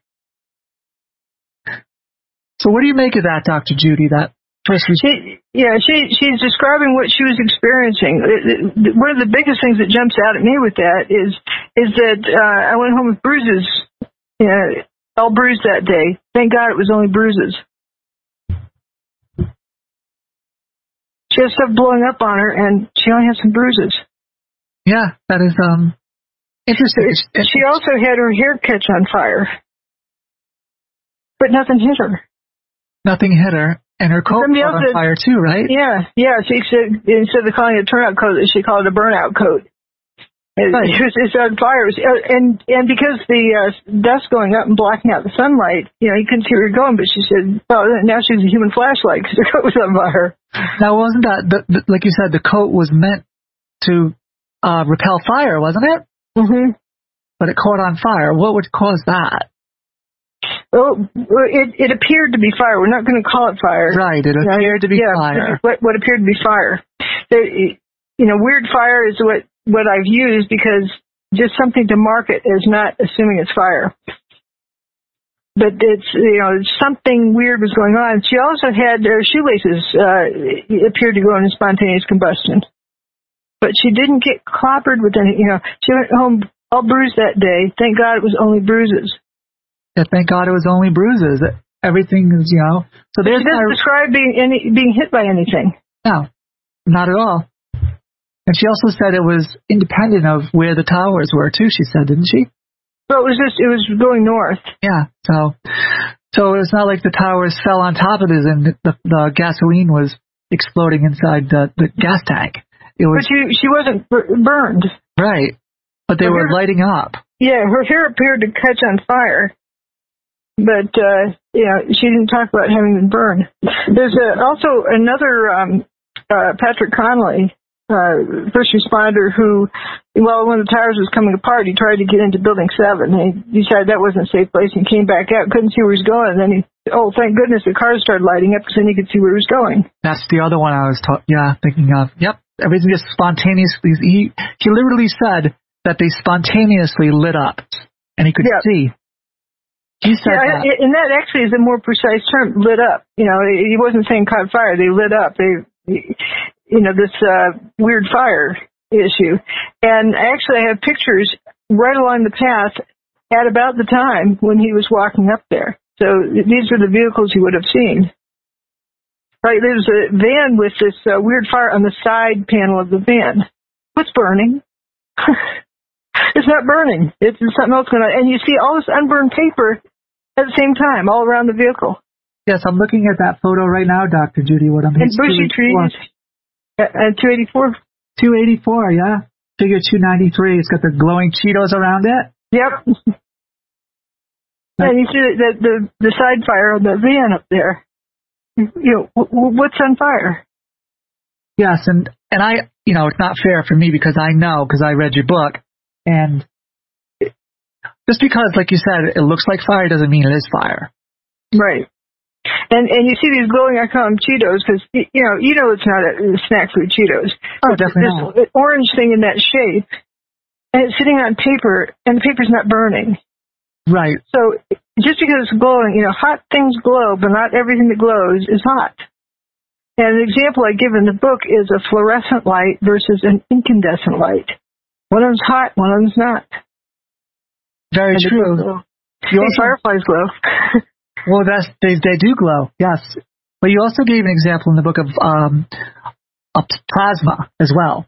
Right. Plasma can glow without or put off light without being hot. And you also talked about St. Elmo's fire. Let's talk about St. Elmo's fire a little bit when it comes to like inside a tornado. Well, there's actually a cool video I saw. It was taken inside of an airplane cockpit. We had this blue, looks like lightning going all over the windshield. It's strange. But there have been people who, tornadoes pass over them and they look up in and see kind of like lightning inside of them. And actually, after my book came out and somebody read my book, they emailed me to know they had been in a tornado. They were picked up. They were out in football practice and were picked up by the tornado. The coach didn't call them in soon enough, and said it was painless. They were carried inside the funnel cloud, and motion was effortless, and proprioception was precise. Proprioception is knowing where parts of your body are. Like being able to touch your nose with your eyes closed, your finger knows where your nose is. Yes. So he was very aware of where he was. And then it eventually gently set him down, undamaged. Right. He could breathe just fine inside the funnel cloud. So it wasn't like a vacuum cleaner sucking him up. No, that's very interesting. I found that quote from firefighter Patrick Connolly. I'd like to read that. Everyone. Okay. This is a very important quote. Firefighter Patrick Connolly recorded his observations just after World Trade Center 2 went poof. Cars were tires and cars were popping, and they were just starting to light up spontaneously. And there was near zero visibility at this stage. It was better, though, than it was right after the collapse.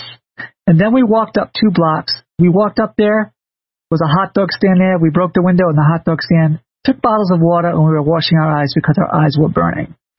So he says right there that cars were just popping and lighting up spontaneously. Yeah. So what mechanism would possibly cause that? A controlled demolition would not do that, and neither would mini nukes. Well, right. We're noticing this is a phenomenon. Collecting the evidence. This is something that happened. That we can put on our list of things that happened. About eliminating mini nukes and thermite and all that's eliminated by the fact that those people in stairwell B did not burn up nor did they get smashed and squashed and, under a pile of debris.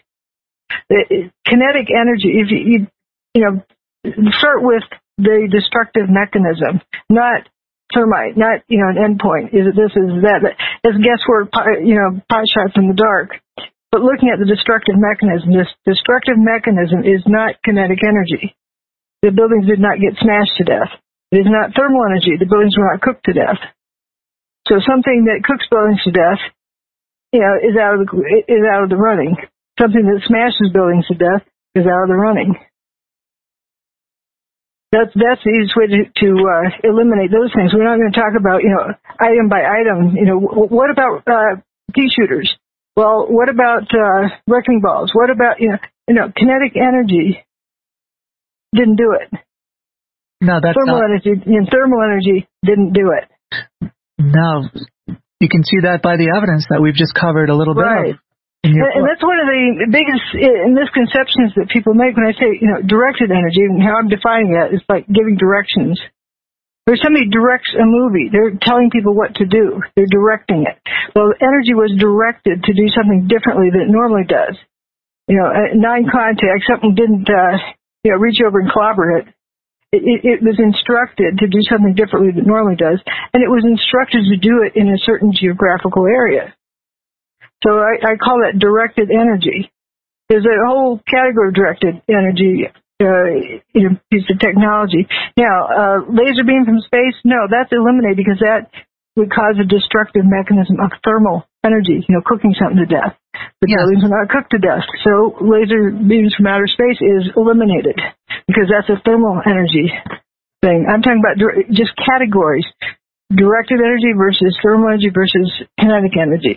We can get rid of, kinetic energy and thermal energy as being the cause. And I think what the problem is this directed energy was hidden from Joe Q public for all these years. It's now starting to come out of the closet. The military talks about it more and more each day. It isn't really, directed energy has been around for quite a while. What is a microwave oven? Exactly. What is your cell phone? What is a TV remote control? Now, they aren't used as a weapon, unless you do use them as a weapon. They're directed energy. Right, but we can use the LRAD. I believe LRAD devices that they use for crowd control would be a directive energy weapon, wouldn't it, Dr. Well, there's the microwave thing they do for crowd control. The microwave gun, yeah. I forget the exact name of it, but those are all forms of directive energy. And they were just hidden from the public, and that's why... What is a radio? Your signal that comes to your radio. That's directed energy. It's not necessarily used as a weapon, but it's directed energy. Exactly. Exactly. And you just... I want to touch on the dust cloud, Dr. Judy. The rollout of the dust cloud. And we had an eyewitness that was on scene that can testify to what you say in your book, that the dust cloud was cool. Cooler than ambient temperature. Cooler than ambient temperature. We have an eyewitness, a Wall Street trader that was on scene by the name of Tommy, that testifies that he was running from the dust cloud. He thought he was going to be it was going to be hot or whatever. He was running towards the river, and he ran out of room, and it caught up with him, and it was like a cool breeze. And there's various folks who were, trying to run from the dust clouds, and it caught up to it, mowed them down, and kept on going. And then it just left them covered with dust. Didn't cook them with dust. Exactly. So they'd stick their face into their armpit to try to breathe, to use that their shirt for a filter. There was that issue, but it wasn't being cooked to death. No, it wasn't. It was what we call, and you mentioned in your book, is LENR, low energy nuclear reaction. Well, I'm comparing it to, parallel evidence. Right. That's another misconception people hear is, she's saying it was this, she's saying it was that. Well, she has a light bulb theory. Right. The incandescent fluorescent lights are an example of the fact that hot things glow, but not everything that glows is hot. It's like, bombs go boom, and not everything that goes boom is a bomb. Stick an egg in your microwave oven and, see what happens. It'll go boom. It doesn't mean it was a bomb. Or, TNT or something like that. But there's, we list all of these different pieces of evidence, Now, let's look more at the mechanism. Where do we see this mechanism elsewhere? And then you look at parallel evidence. Like, you can reproduce the same thing elsewhere. And that's why I did focus on tornadoes and hurricanes, because you do see some of the same things with that. Like we were just talking about the levitation issue and the St. Elmo's fire, inside the tornadoes. And other interesting things about tornadoes, they're very poorly understood, but they slice buildings in two. And isn't that quite bizarre? How could it slice? As though, somebody took a knife and cut through the building. Doesn't it come to something more solid or something not so solid and tend to weave around? Well, yes, tornadoes do that all the time. They cut through stuff, soft stuff and hard stuff that's on a line. Basically on a line. And they'll leave one bedroom like the bed's still made and not even touched. It's so weird. Like, yeah, and the other side of the room is gone. It's just a slice. Yeah. And it's not wind doing that. No, it's like a field energy, isn't it? It's some sort of a field effect that, where it starts and stops abruptly there. And, wind tapers off around the edges. Right. And I noticed another place that not many people focus on that looked like it was sliced off, and that would be the Pentagon, where you could see the stool still there with the Bible still on it. That dictionary or whatever it was that without being singed. Yeah, it was the Bible. They said it was a miracle. Yeah, that was the Bible, but you look at it and it was nothing singed. It was like a wooden stool, a wooden podium. I think the podium is on. Yeah, But you hit a fireball going through there, and why is the building sliced? Abrupt slice there. All right, Dr. Judy, we have a caller in the 360 area code. You're on the air live with Dr. Judy Wood and Ashley Jones. Hi, it's Roy from Washington. Hi, hello. Dr. Wood. Hello. Hello, how are you? It's nice to talk to you.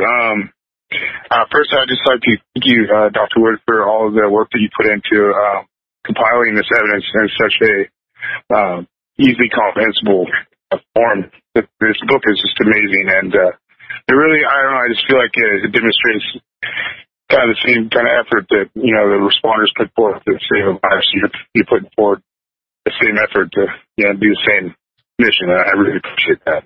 Just want to thank you personally. Well, thank you. I felt like I, owed it to them too. They're going through their work. It's clear, how meaningful, what they've done is, and how geared they were to saving lives. Indeed. And it's some of the most, I believe, remarkable things come out of some of the survival testimonies too.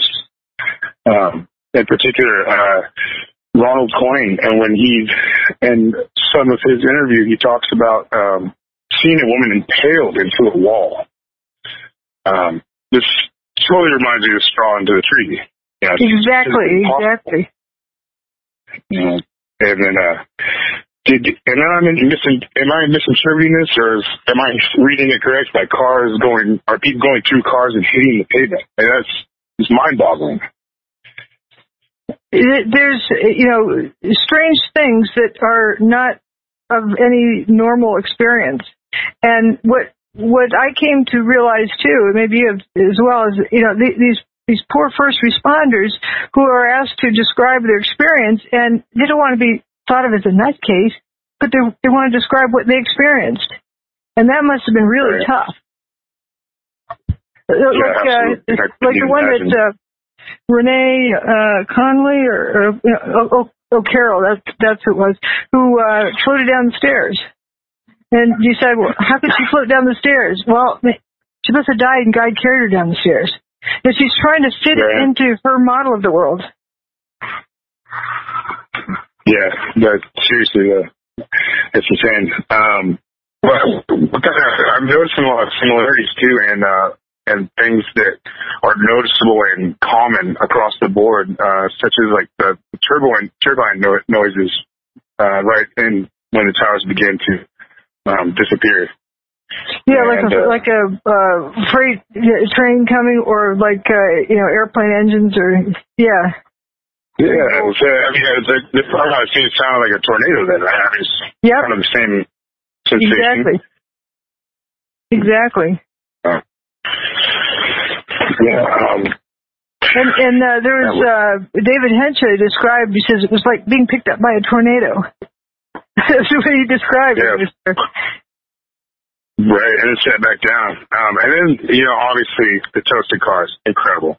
I just reached that chapter today, and it's that stands alone, in my opinion. I mean, the pictures stand alone, really. I mean, if people just took a look at pictures, real good look, just one more time, it's just right there. It's all right there in front of us. You hardly need words, And you start looking at the patterns in them. Like the windshield would be gone, as well as all of the insulation around the lip, for the cushion seating, as though the car was being prepared for a paint job, like it had been sandblasted. It's just everything gone. No, and no one thought to question this. I find it hard to believe it's in New York City. It's incredible. And I hope you understand that it takes a lot of discipline to just look at the evidence. Don't be saying, okay, this means this. If you're quick trying to jump to the answer and a multiple choice test, if you just sit back and calmly just take in the evidence, it paints a picture of just what happened. And the punchline is, people say, well, she doesn't have any evidence of what did it. I've got plenty of evidence. If the majority of the building turns into dust in midair, that is absolute proof that there is a technology that exists that can do that. Right. Yeah, absolutely. It happens. So there's no answer to that. I mean, $13 trillion in taxes has got to be going somewhere. I mean, come on now. Right. What's somebody been working on somewhere? Who knows? Anyway. But we even see it's a phenomenon that happens in nature with tornadoes. This is true. This is true. Absolutely. Yeah, that hurricane, that was absolutely astounding. The fact that was there. I can't believe you found that. You peeked ahead. I know. I could have. Oh man, it's a picture book. Come on. Yeah, that's true. That's true. Picture books. It was just about. Let's see, it was in 2010. Just 4 years ago. Reynolds Reveal was on some show celebrating 40 years of reporting on hurricanes, and he talks about how you are slow and how you get so excited when oh goody, here comes a hurricane, and he says, well, it's one thing. It's just too bad on 9/11 that there wasn't a hurricane. Yeah, he said that in a really interesting way. I'm not quite sure what his, you know what I mean? That was interesting. Right, yeah. I did jump on that. It leaves a lot of questions, but whatever the case is, there's questions there. Absolutely. That's one thing, man. This book has just raised so many questions, and good questions. And the questions in this book are absolutely legitimate, and, it's something that seriously people need to take a look at. I know I've been going around and every day I see someone I don't know, and they are just, their mind gets blown, as did mine. And I hope you appreciate that it's not about name that gizmo. No, it's about knowing that there's some kind of technology that can do this, and we're looking at what it can do. Yeah. I think, what is it that they've been hiding, and that's information. So for us, knowledge is our power. That's all we need. We just need to keep questioning, keep finding the answers ourselves. But also, if a technology exists that can do that, that means a technology exists that can be used to create free energy. Oh. Yes, indeed. And my, I cannot wait for this to happen, because it is going to happen, Dr. Wood. I would just like to let you know that. That's my positive affirmation for the night. But it changes I believe in my lifetime. Yep, but it changes everything. It does. It does. And, everything. You can't have the same kind of economy. I know. No, I really can't. I've been going, this free energy conference, it was amazing. I've listened to through everybody's presentations, and wow, that's all I got to say is just wow. I'm so excited. I've been trying to recreate a little testicle at home. It's so much fun. The key with this, if you look at the front cover of the book, after you've read the book, you realize that, people say, well, free energy doesn't exist because so-and-so was proved a fraud, so-and-so was proved a fraud, because you'd have to go to their lab and see it happen. No, look at the cover of the book, you realize the entire world witnessed it. That means the entire world, if they understand what happened, knows that free energy technology exists. Indeed. That's the danger. Yeah, that makes you feel really good. I'm not alone there.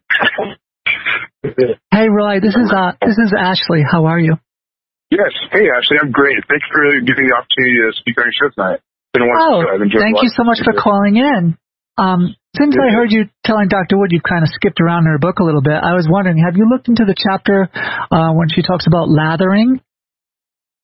Yes, I have. Oh, the lathering.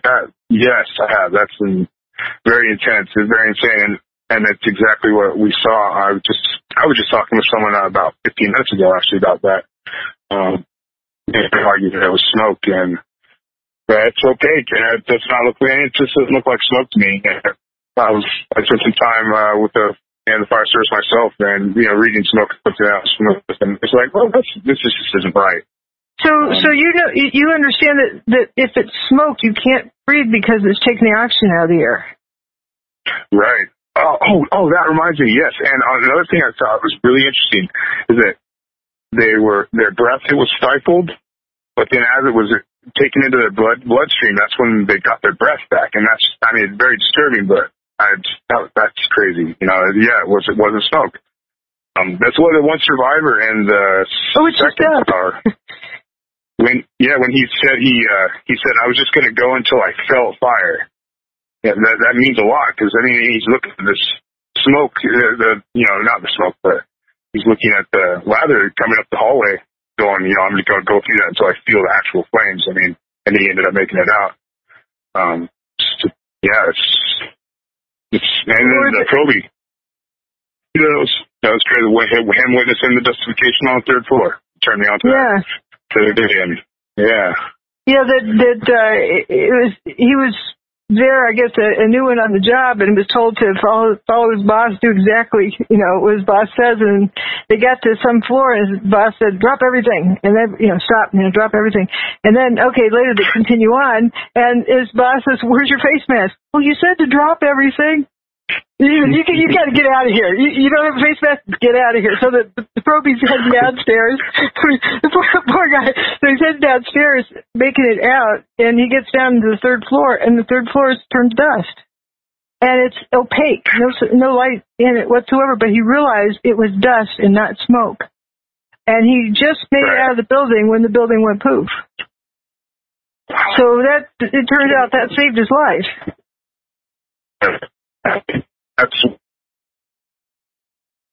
This is an absolutely amazing. This is an absolutely amazing book, isn't it, Roy? Oh, absolutely. I feel it's one of the most important books I've ever owned in my life. I think it's one of the most important books in my lifetime. This is definitely. This is it. It's huge. It's huge. Words are hard. And I try not to tell people what to think, and the best compliment I've gotten on it is it's a course in critical thinking. You have to get the person to see it for themselves, not believe you, but to understand for themselves, and that was my goal. Absolutely. Yeah, now I've noticed I'm doing it with everything now. I'm breaking everything in my life. Right? It's a process. You introduce to a certain type of processing, and I find it very effective. Well, thank you. Thank you, Dr. Wood. We can't get out of anything by believing in someone. We have to be able to understand it ourselves to survive as a people. And that's something that has really been concerned to me is that how did we get here? We got here from playing follow the leader blindly. So we need to be able to think independently, and that's a vital thing. Otherwise, we cease being humans. Well, thank you so much for calling in, Roy. We have another caller. You guys get right on it. I had a great time. Dr. Wood, thank you so much. Thank you. Thank you very much. Thank you so much, Roy. You have a fabulous night. All right, we're going to take a break, and we come back. We're going to talk to a caller in the 440 area code, so please hang on the line. Welcome back, everyone. I'm your host, Ashley Jones, and you're listening to the Red Pill Radio Show, live on AlternateCurrentRadio.com. And I'm having a very important discussion tonight with Dr. Judy Wood. She wrote the book, Where Did the Towers Go? Evidence of Free Energy Technology on 9/11. Her other website is drjudywood.com. And we just had a fabulous call from a firefighter by the name of Roy, who just purchased Dr. Wood's book probably about 3 weeks to a month ago, and he's really excited about reading it, and he's really understanding it. So there's a lot of relief in there after wondering for so long of what happened.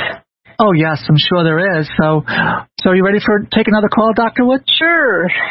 Area code 440. You're on with Ashley Jones and Dr. Wood. Hi, this is Rhonda. I'm calling from Ohio, and I'm really enjoying the show. Hi, how are you? Dr. Judy, I just had a quick question, and then I'm going to hang up and listen to your answer. I was wondering about all the people that were jumping when the fires seemed to be out. Do you have any information on that? Well, without speculating, you can see there's something that's causing them to go out the window. It's not a normal situation. And you really feel for the first responders because they're geared to saving lives, and there's nothing they could do. There's one guy, they had to watch him and hold on to him because he was going to go out and try to catch him. And, it would have killed him. But there was something that was making them go out the window and violently going out the window. You could look at various scenarios where, like if you put your hand on your stove burner, you don't sit and say, I wonder if I should take it off. No, your hand just flies off out of reflex. It was that kind of thing, like there's something that was maybe so painful that it gave them the reflex of jumping away from it, but looking also at them as they're falling through the air, some of them look like, how'd I get here? There's one guy kind of looks like he's flapping his wings. His arms are flapping. See, it's faster than the shutter speed of the camera. And there's other ones that are, quite a distance from the building that the world record holder in the standing broad jump would have trouble jumping that far out. So there's a lot of questions with that. And is a couple of people in particular, one woman called her husband and said, I'm going to start heading down the stairs now. I'll call you when I get to the bottom. And a few stories later, out the window she went. There's no intention of doing that. So there's something that was driving them out. So it's not normal. And you look also at some other bizarre things. There's some people hang from the outside of the building they have their clothes off, or shirt off or pants off. Or there's one guy that really struck me. It looked like he was hanging from a hand and a foot. It looked like he was taking his pants off outside the building, 105th floor. Now, you put yourself in that situation and think of possibilities. If there's smoke in there, well, there's no smoke pouring out that window, but if there's smoke in there and if for some reason you need to take your pants off, okay, why not just hold your breath, step inside, take the pants off, and then get back outside? What necessitates taking the pants off outside the building? And, for me, I go through various scenarios, like the woman who went out the window a couple of stories after she talked to her husband by cell phone. She and her friend had gotten some wet clothing from their desk and gotten it wet, wrapped around their heads to head down the stairs. And that's what I would have done. I would have made a beeline to the bathroom before we lost water pressure, gotten some extra clothing wet, wrapped it around my head and face, and, used it as a mask and head for the stairs. So there's a good chance that people would be wet. If the sprinklers kicked on, they'd be wet. If they didn't kick on and it was hot, they'd be wet. So there's a lot of good reasons to think that, people might be wet. And it is known that there's certain energy fields that affect wet clothing more than dry clothing. For example, I'm not saying this what it is, but just, for a mental image, think of a microwave oven. You put a paper plate in there and not much happens to it. You put a wet piece of chicken on the paper plate and it'll cook.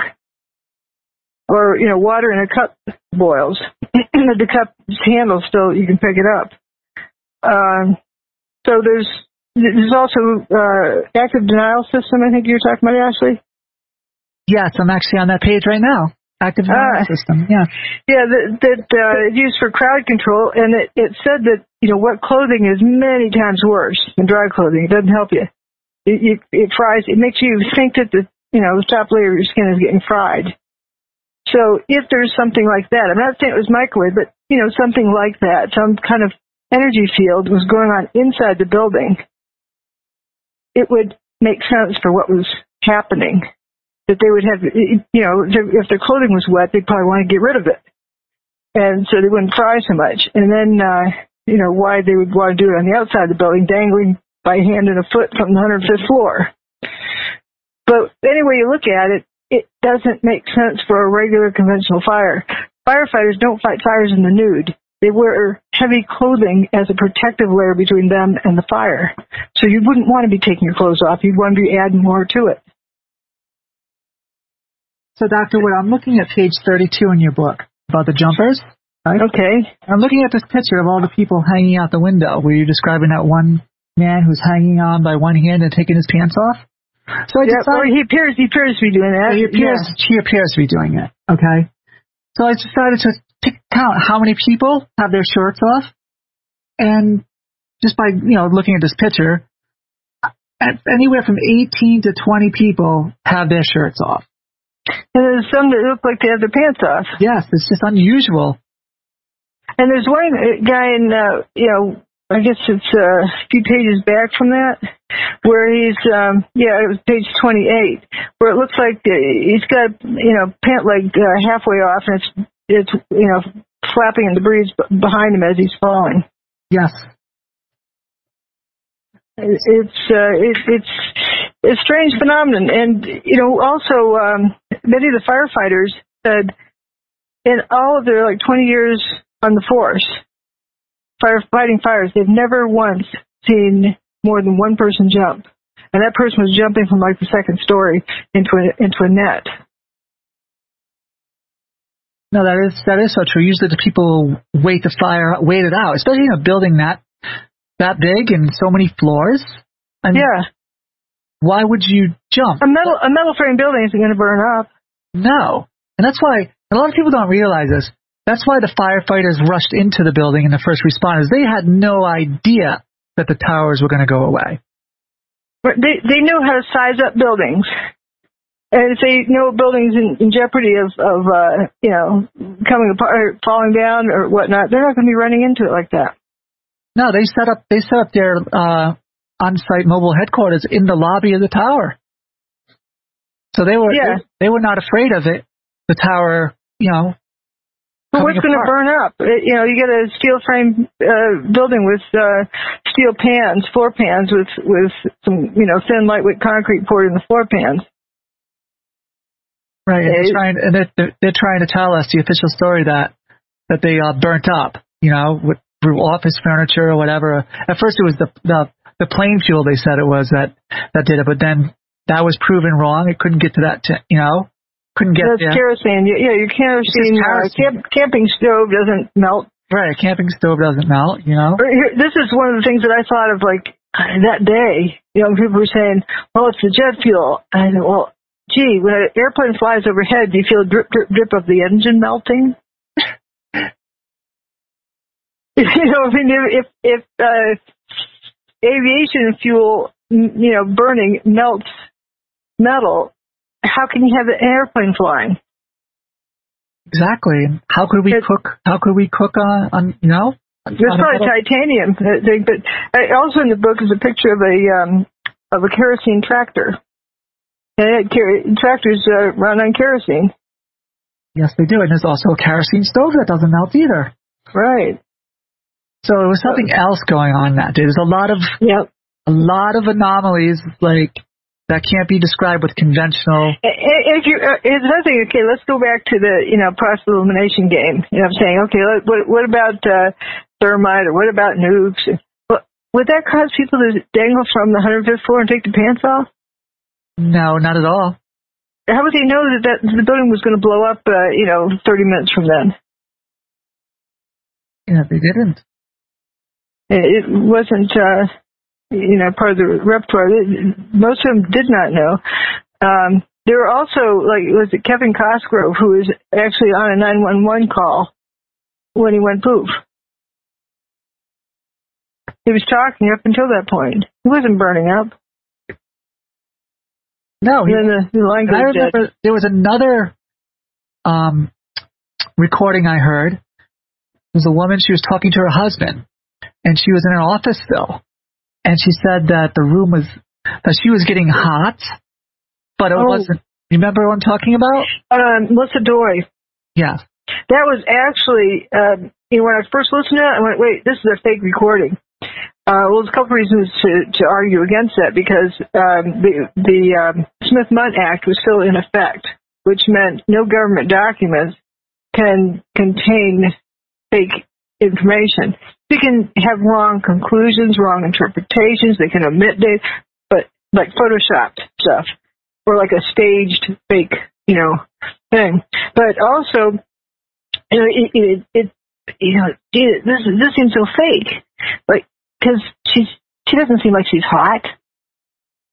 And it went on for like 5 minutes where she's saying, I'm really hot, I'm burning up, can't breathe. And choking. You never once heard her cough or choke. No, you didn't. And she talked about having gone, before she made the call, gone around all the corners of the floor and finding no place that it felt good. It was really hot, really burning up, but didn't talk about having been burned. Why isn't she hanging her head out the window? There's a lot of questions that come in, but the biggest thing that hit me is, I was at Virginia Tech. I used to swim every morning, and there's some fraternity guys that, as a gag, cranked up the thermostat on the pool the night before. Okay. That's one time, and it was either 92 or 93 degrees, I forget which, when we went in there, and they said, you swim at your own risk, we're going to close the thing. And good, I hate getting in cold water, this is going to be fun. And so I hop in, I get halfway across the pool, and I realize I'm in trouble. I'm building up heat faster than I can dissipate it. So I just decided to relax and roll over, my back, and just try to, chill out. And somebody threw me a rope, and I remember thinking, is that worth reaching for? That's hard. It was like I was in honey, and everything was hard. Now add to that, there's a time limit how long you can stay in the hot tub, because if you get too hot, you physically cannot make your muscles go. So is it like sort of the opposite, like hypothermia, being cold?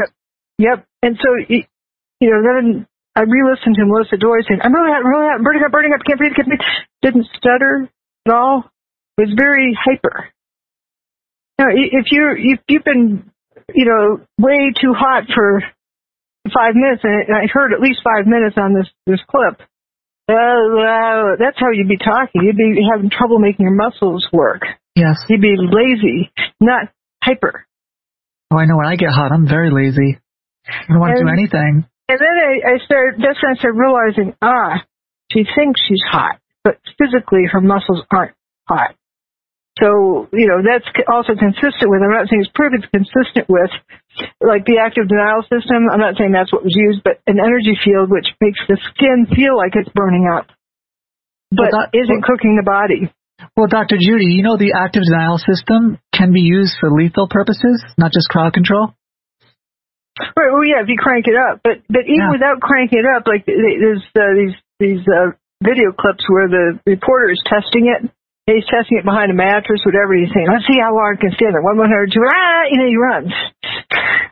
He just cannot stay there any longer. Well, there are reports. I remember, because after I discovered you and bought your book, I went, me, I'm a researcher. I look at everything, okay? I look for the evidence where it points. Good. So I spent one Saturday afternoon almost like 9 hours just researching directive energy and directive energy weapons and stuff like that. And so I actually found old reports, old videos, clips, YouTubes, from the Iraq, the first Gulf War, where the active denial system was used on the, during Kuwait and all that against the Iraqi Republican Guard. And there were reports coming out that they were finding people, like soldiers and stuff, that were burned from the inside out. Right, and some strange things. Another thing that caught me about that particular thing, it was somebody at the, I think was it Baghdad Symphony Orchestra violinist, and he talked about, and the American soldiers came in and took out old earth and brought in new earth, dirt. Yes, they did the same thing at the World Trade Center complex. That would caught my attention really fast. Why would they be moving dirt in and out? Around the places. But we just, take in that data to say, yeah, there's other situations. But what we do know is we have a lot of data from this particular situation, that it isn't dependent on anything else. To know, okay, here are the different things this gizmo does. Call it, Acme Gizmo, 1-2A, if you need a name for it. And it doesn't matter where the parts are located or what the operator had for breakfast that morning. What it matters is what it does. Exactly. And to drive that home more, a lot of people have trouble with the idea of like interference. Yeah. They're using two or more signals and interfering them together. And someone gave me a really nice example to think of is your cell phone. A cell phone by itself, you can't communicate with it. You need a cell tower to connect to. That's true. Absolutely. So you need a working cell phone and a cell tower. Now, how many people, when they make a cell phone call, do they know where exactly the tower is? I have no clue, I'll be honest. You just know if it works. That's it. I just call. I just dial. Yeah, and if either you might look at how many bars you have, of the signal strength, but there's a region around the cell tower. Not necessarily, what do you call it, spherical or any particular shape, but there's a region. Any place in that region, your cell phone works. Outside that region, it doesn't work. And so you need both things to get your phone call happening. So let's say there's one kind of field that would be around New York City, and then another signal within that is you need both. Neither one by itself would do it. It's the interaction between the two. Oh, yeah, absolutely. That makes perfect sense. And you can see that in some of the pictures, the field effects that you talk about in your book, where the car would be like, the door handles would be like disappear and. What got me is this one particular one, I call it the wax spot car. It looks like, it's got a new wax job on the back end, but there's a spot where, it's still, it appears to be in pristine condition where everything around it is toasted. Now, fire doesn't work that way. It doesn't have, 1 nanometer to the left, it's totally toasted, 1 nanometer to the right, it's in pristine condition. Fire is, it's hot, cold, and shades of gray in between. But this is like there or not there. That's what first, went, aha. You can get that with interference. Of two signals. One signal by itself doesn't do it, another signal by itself doesn't do it, but where they interfere, it would happen. So it's not a natural fire progression or heat. You can't have something that's really hot next to something that's really cold that just naturally occurs that way. No, you can't. And I think the problem is a lot of people don't understand how it works. They're just ignorant. They don't know how it works. And but they don't need to. Yeah. Just like you don't need to know how the internal combustion engine works in order to drive your car.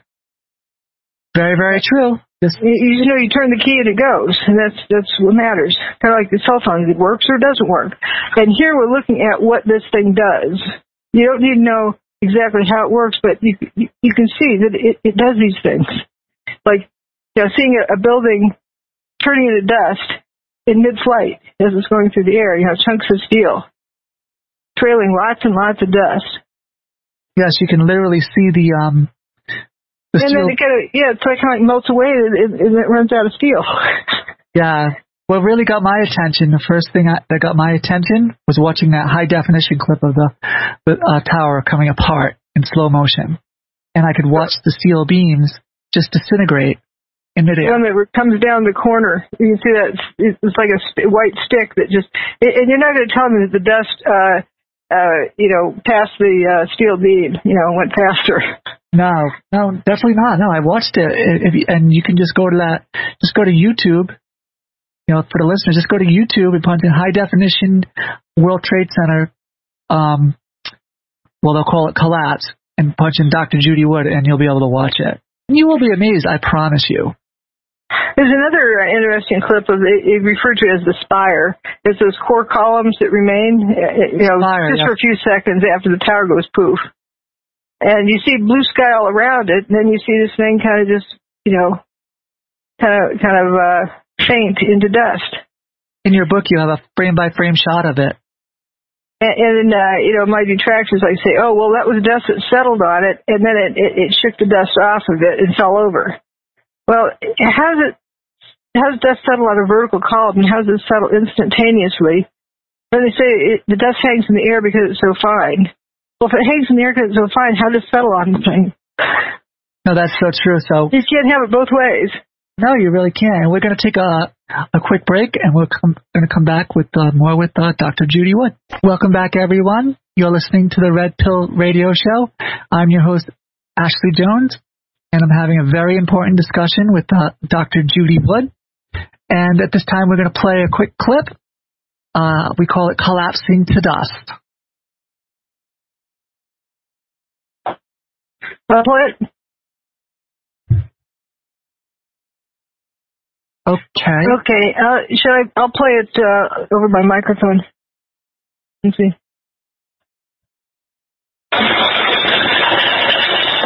You have 210-story office buildings. You don't find a desk. You don't find a chair. You don't find a telephone, a computer. The biggest piece of a telephone I found was half of the keypad, and it was about this big. The building collapsed to dust. So, wow, that's a powerful statement right there, isn't it, Dr. Judy? Yep, that was a first responder who was at the site. And I would like to add that not only you didn't see one desk and one chair, you didn't see a toilet. Yeah, where did the toilets go? And there should be, thousands there. I think the book said 3,000, over 3,000. Yeah, and they're easy to spot. They're shiny porcelain chunks, even pieces of it. And there was none. They're not that light either, because my friend was a plumber, and I used to see him having to break them up sometimes to get them, to get rid of them. Right, but you should easy to recognize those chunks in any junkyard. Oh yeah, absolutely. So that was strange. There's only one identifiable file cabinet. Yes, let's talk about that. It was actually they had paper still in it. It was wired up like a beach ball. Was it paper or was it money? I heard it was money. It had money, but it was in paper folders, and it had red divider and a blue divider. The colors were still there. So what could? And they found it belonged to Ben and Jerry's ice cream store, and they were able to return the money to the owner. Now, how could that be anything to do with intense heat for that to end up that way, Dr. Judy? Right, the way it was all wadded up, and the wadded up nature of it isn't what you would see with crushing. You step on a soda pop can, and the outside of it looks like an accordion, when it buckles. And that's what buckled beams should look like. They don't end up looking like a Fruit Loop. No, they definitely don't end up looking like a Fruit Loop. And and also I would like to talk about the beams, the steel beams that were really huge. I forget how long they were, but they were pretty tremendous, and they were like, I've seen the pictures in your book, and you describe it as a rolled up carpet. Right. These are, the outside columns. When something buckles, like a soda pop can, it has kinks in it. It's like an accordion. And it buckles around the horizontal axis. It folds around the horizontal axis. These curled up around the vertical axis. They're not loaded that way. They had I call them wheat checks. Actually, it was a photographer that first called it that. They look like, wheat checks from cereals. But there's these sections of 3 columns wide by 3 stories tall. They came in prefab to make the buildings out of. But when they're bolted together, when the buildings came apart, there's these things around, but they curled around the vertical axis. They didn't buckle over. No, they didn't. And you see in the rolled up carpet chapter, you see these columns standing. Well, even as we remember, those last standing wheat checks around the outside, they're not bent over. They're straight like soldiers. Yeah, now the pictures that I'm looking at here with the rolled up carpets, they you know what they look like to me? You remember those ribbon candies you used to get when you were a kid? Like those little ribbon things? Oh, you're talking about figure 479. Look like, I call it kick batter. I think those are them, yeah. They're like, but that's what they look like, just like to me in the book. And I'm like, how can that happen due to fire or anything? I mean, there's something else was going on. Or figure 478 on page 465. You call it the burrito. It's, you get the parts curled around the vertical axis, but the building's not loaded around the vertical axis. No, it's definitely, it's unexplainable from conventional. Or the lasagna noodle, page 466. Yeah, the lasagna noodle. Yeah, it's not buckled. Yeah, that looks like curling ribbon from packages. Yes, and then the other one is curled over I'm looking at right now. It looks like somebody took it and how like you did, I guess, like with welding, I guess. You heat something up and you can bend it. But this, you can't bend it like that without breaking it. No way. I mean, this looks like it's like a hook almost. It's bent over. But it's bent more than 180 degrees. Oh yeah, no, it totally is. And then, so how do you explain that? If the building's getting crushed down, why would it curl more than 180 degrees? Yes, I'm looking at the noodle, the lasagna noodle. That one's incredible. Just looking at these pictures. That's why people really need to get your book, Dr. Judy Wood. And notice that it's not discolored between the curled part and the not curled part. Right. Absolutely. But when going to look at, parallel evidence, where have we seen this before? Well, most people haven't seen that before. But there's somebody who turns out they can replicate this kind of thing. Oh, the Hutchinson effect. Yeah, let's talk about the Hutchinson effect. Hutchinson. And Nikola Tesla as well. Yeah, we can't go back and visit. Well, at least I don't know how to. I can't. You never say never. But I don't know how to go back in time to visit Nikola Tesla and have him demonstrate. Yeah, so those are just stories in books as far as I'm concerned, because we can't prove it, in the here and now. But there's somebody who replicates his work in the here and now. Oh, let me go visit him. So I did, and saw these what he does, and then also saw a bunch of the samples that he's done, and nothing else would explain it. Actually, somebody had sent a scientist in Canada had sent some of these to major universities' metallurgy department and asked them how to replicate it. They had no idea what caused this or how to do another one like it. They'd never seen material like that before. This is the aluminum that was split open. It was just, it was like delaminated, but it's extruded aluminum. It's not laminated. And that also brought to light a pattern I noticed in the toasted cars, which was this peeling effect. Split thickness of the door of the car was just peeled. Yeah, those are incredible photos. Looking at them, but these aren't laminated structures. No, they're not. Just like Hutchinson could produce this delamination appearance, and also things curling up. And in some of his videos, you could see like this piece of steel bar doing sit-ups, just squirming around. That the field causes it to do these things. Yeah, he also by doing the field effects, he also produced what you would call the weird fires as well. Right. It's apparent spontaneous combustion. Yes.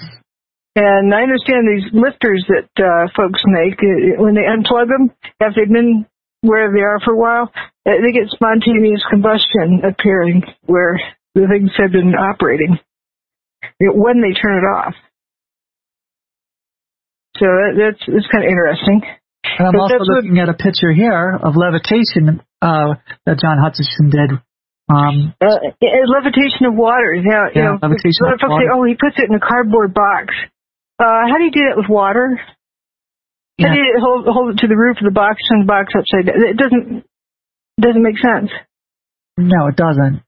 And then the toy boat looks like on fire, but it's not. It's like that weird fire type. Right, and it's right after you turn it off.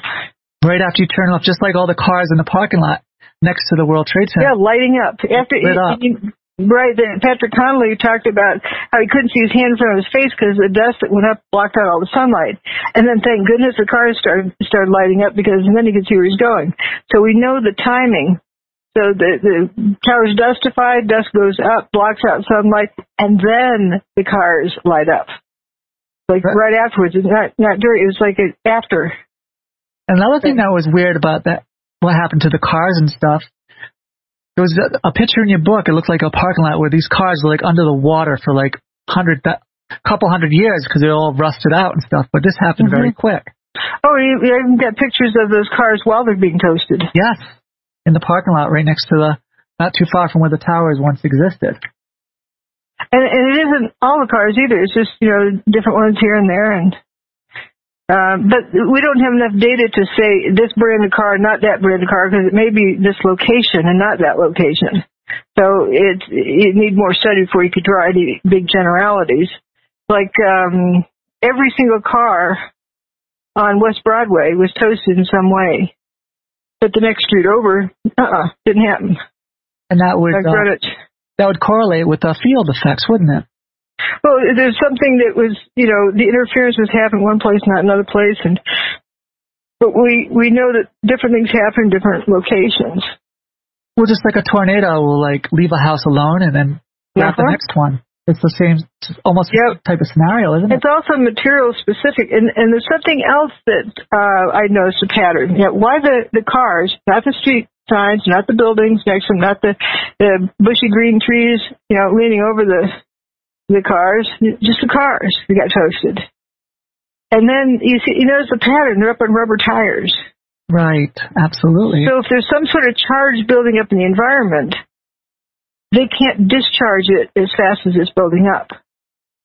Actually, it was Hutchison that was explaining this, that's what he experienced in his experiments, that stuff that's not grounded, gets more affected. And that's why they call it, the lift or disruption.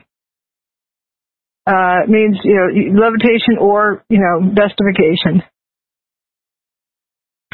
And that kind of makes some sense. So when I first decided to contact him after I just happened upon somebody's blog, late at night, went, whoa, it looks like all the same effects that this person can reproduce. And so I got to get a hold of this person. So I sent him a particular picture, and I said it's in front of WFC1 with an upside down car in front of a toasted car and some firefighters walking along the street. It's got a phone number on the picture. And I sent it to him. I said, does your neighborhood ever get to looking like this? What did he say? So we started talking. Yeah, he has had problems in his neighborhood. Like, somebody had some strange things happening elsewhere in his apartment building. And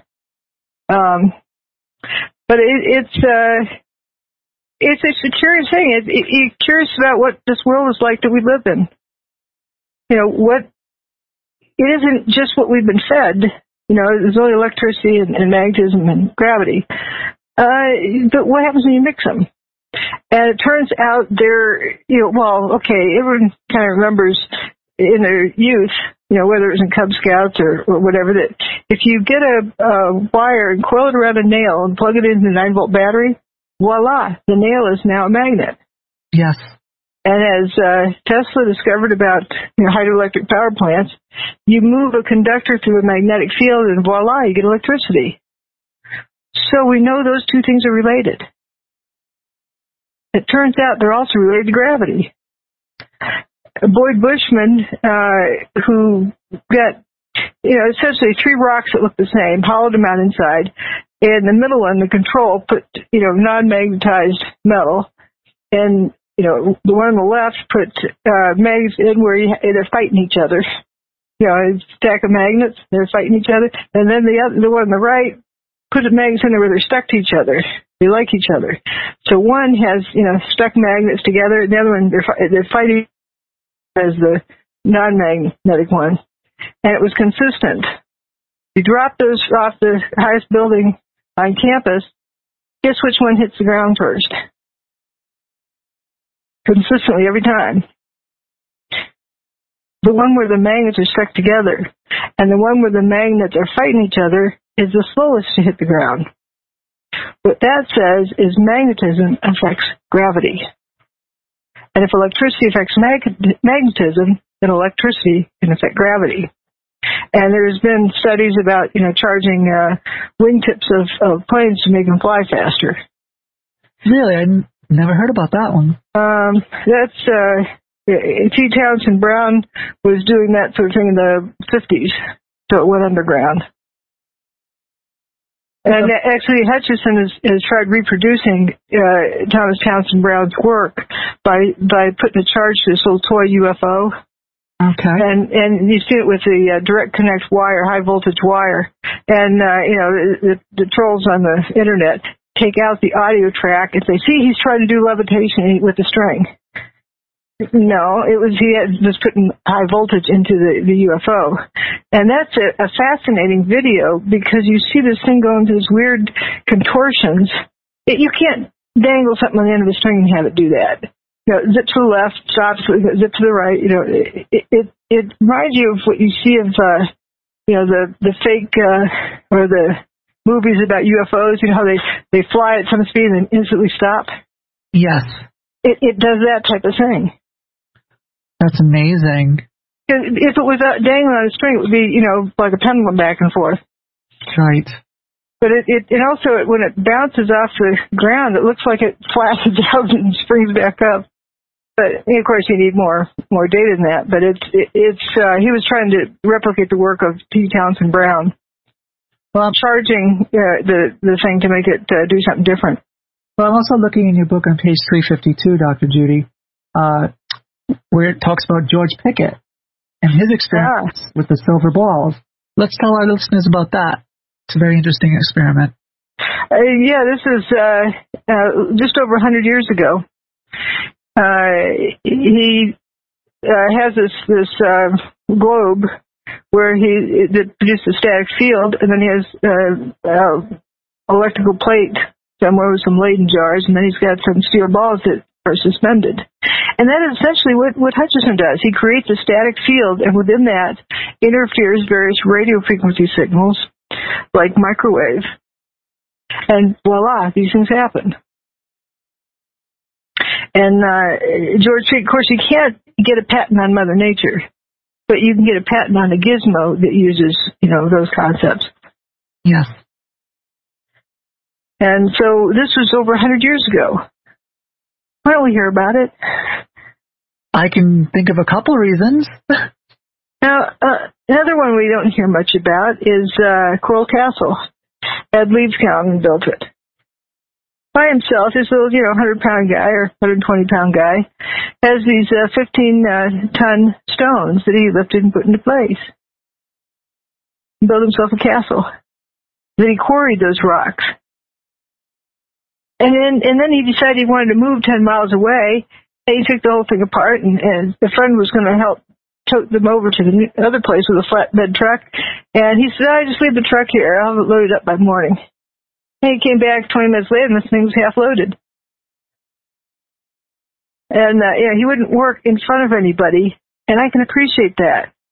Because it's like, if you have a gun cabinet, you don't leave it unlocked unless everybody in the house knows what guns can do. Very, very true, yes. And so you're going to just show anybody how to do this. You're like, whoops, there goes the planet. Sorry about that. Wow, and I'm sure, we don't want to get in the hands of our military or government. Oh, whoops, too late. Yep. Yeah, Tesla wanted to give free energy to the world, but was afraid it would fall in the wrong hands and be used as a weapon. He was right. Yeah, good news. We don't have to worry about that as a possibility more. Been there, done that. So now let's use it for free energy. Yes, but we have the big oil companies that really would not want that to happen now, would they? Yeah, he who controls the energy controls the people. But he who controls their perception controls everything. That is so true. Yes, that is so true. And that gets into the whole psychological operation, which we never even had a chance to talk about tonight. So you're going to have to, I'm going to see, are you available to come back on and we can discuss that? Sure. But remember, if you know how to know what you know that you know, then that is a layer of immunity from believing what you're told and being led around, like cattle. Yes, and as you know from talking with me, I don't believe what I'm told, ever. And, throw away your TV set.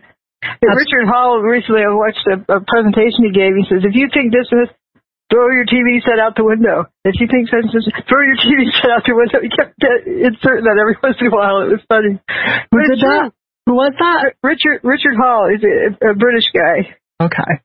And it's talking about the different misconceptions people have. You need to throw your TV set out the window. That is so true, yeah. Because a lot of people have been taught to think, well, I would tell people, like, this is happening and blah, blah, blah, whatever. Well, I didn't see that on the news. Well, there's a reason, What's on the cover of my book? People did see that on the news, but they're just told to interpret it differently. Well, actually, they took that away. They don't show that anymore, do they? But they did for like 2 weeks straight. The frothing towers. They did, but then all of a sudden they took it away. They're probably replaying it now. It's the season because they train people to feel fear when they see it.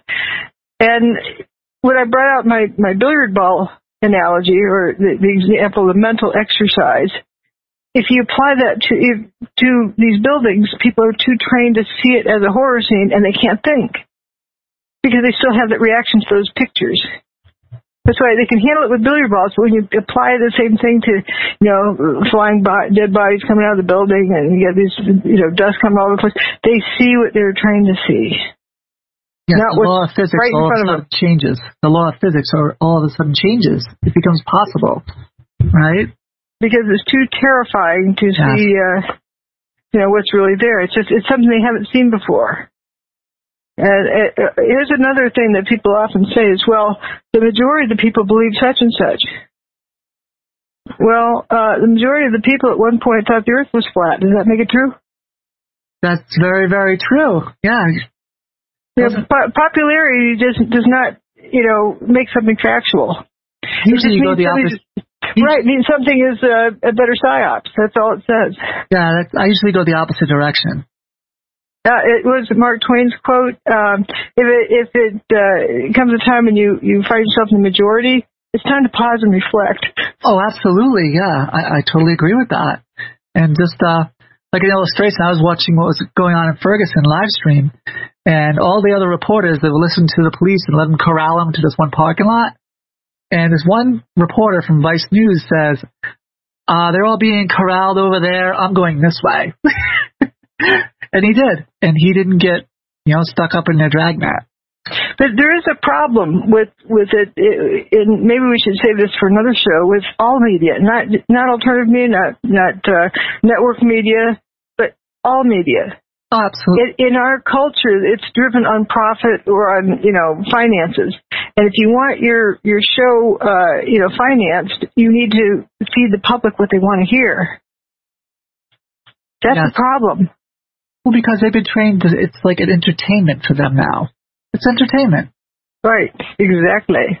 If you gave them the truth and it made them uncomfortable, your show wouldn't be popular anymore, and you'd be, tossed off the air. And you wouldn't get sponsors. And so when people say, we have the controlled media, it's controlled by the people, by popularity. And if it's controlled by popularity rather than a public service, issue, then it's going to be what the people want to see, not what is really there. So that's really scary, because I've noticed that the people nowadays are like really stupid stuff that's like on TV, from what I hear, like really dumb reality shows and stuff. Yeah, because people can't reject it. It isn't pushing them and making them feel scared or make them feel stupid, or if it's over their head, or if it's below them, it makes them feel smart, so they feel better. Right. So thank you so much for coming on my show, Dr. Judy. I enjoyed our conversation. And before you go, give out your website one more time. It's drjudywood.com. It's DRJUDYWOD, and 4-letter in my last name. Or wheredidthetowersgo.com. Or you can just, look at wheredidthetowersgo.com. It's hard to type because there's no spaces in there. Just one word, wheredidthetowersgo.com.